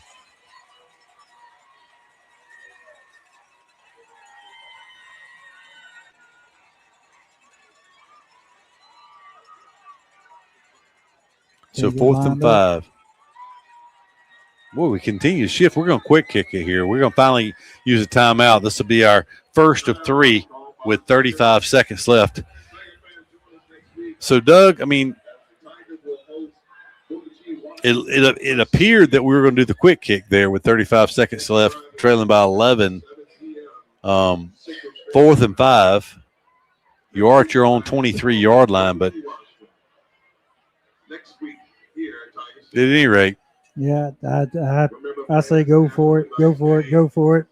If you give up and they score some more, they just score some more. But you don't quit. Yeah, keep plugging. I mean, if you want to punt, line up in a punt and punt it. But they maybe they're going to just fake it here. But I mean, why put that on film? It's what it looks like. Catholic is staying in a defensive formation. They do kick it. Okay, so that'll be the ball game. They're down it with 24 seconds to go. At any rate, Tigers led 8-0 at halftime. They're going to lose this one 19-8, barring some strange occurrence here. Look for Catholic just to take a knee here and run the final 24 seconds off the clock. Next week, Booker T. Washington comes to Eufaula to take on the Tigers. But, Doug, I tell you, the biggest issue here that I see, and one of the factors in this game, we talked about going to 3-man line, but all the cramping. We've seen probably no less than 10 different players have issues with cramps tonight. And the weather was perfect. Got to do something about it before next week. There's your knee. That'll be the ball game.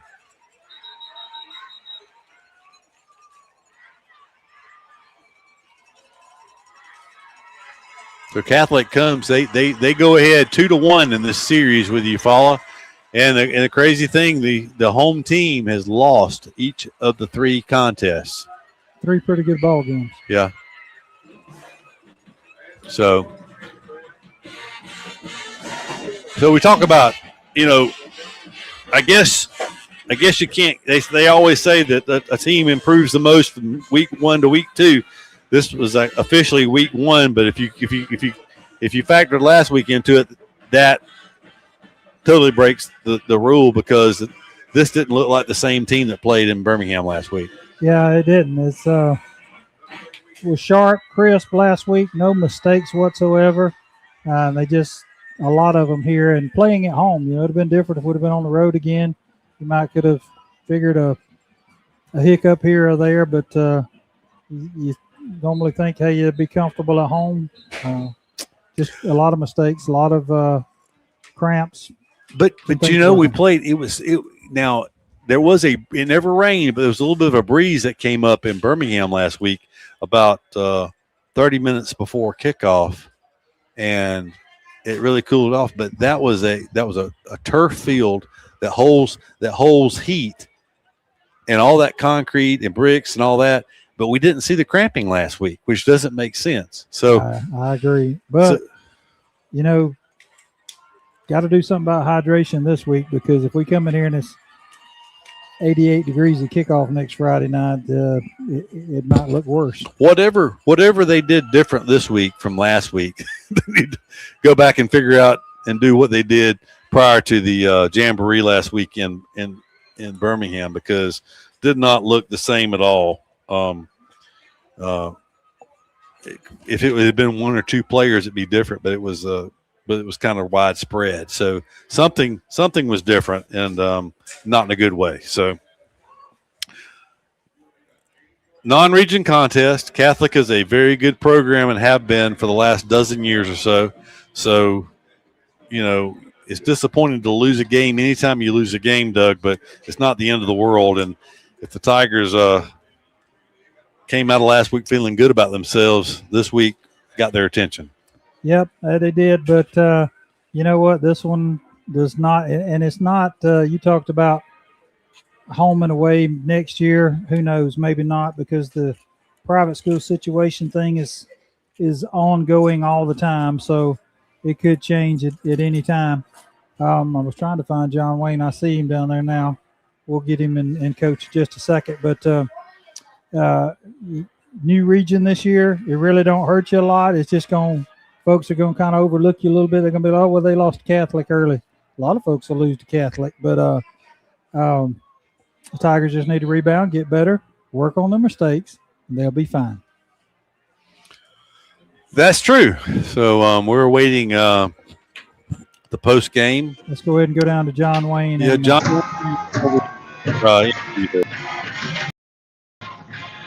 Hey guys, I had Coach over there, and he went to take care of his players. We talked about how we know what cost us this game, our own mistakes, our own fatigue. We know what to do to get better next week, and he's just like the rest of us. He hates to lose, and they'll be back out here on practice field probably Sunday, watching them making things better and getting ready to go.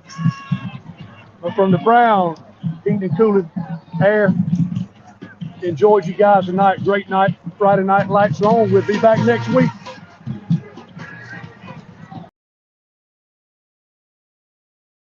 Fine report, and we'll look forward to having you next week. Well, all right. So if I heard you correctly, coach is not going to make it for their. Well, we missed him. He had him over there to the side. I got you. And okay. Well, that's just as well. So, all right. Well, that'll do it here for the first week of 2026 season. Once again, we'll join us at the Lake Eufaula Sports Park next Thursday night, 6:00. Tune in for your chance to win the best seats in the house. Yep. Once again, there'll be a giveaway to opportunity to sit here in the press box and have concessions provided for you. 6:00 from Lake Eufaula Sports Park next Friday night. It'll be a 7:00 kickoff with the Booker T. Washington Golden Eagles from up the road in Tuskegee. Doug, unless there's something else, we'll call it a night. For Doug Apple and John Wayne Robinson, I'm Keith Brown. Wishing you a good night and a great weekend. Go Tigers.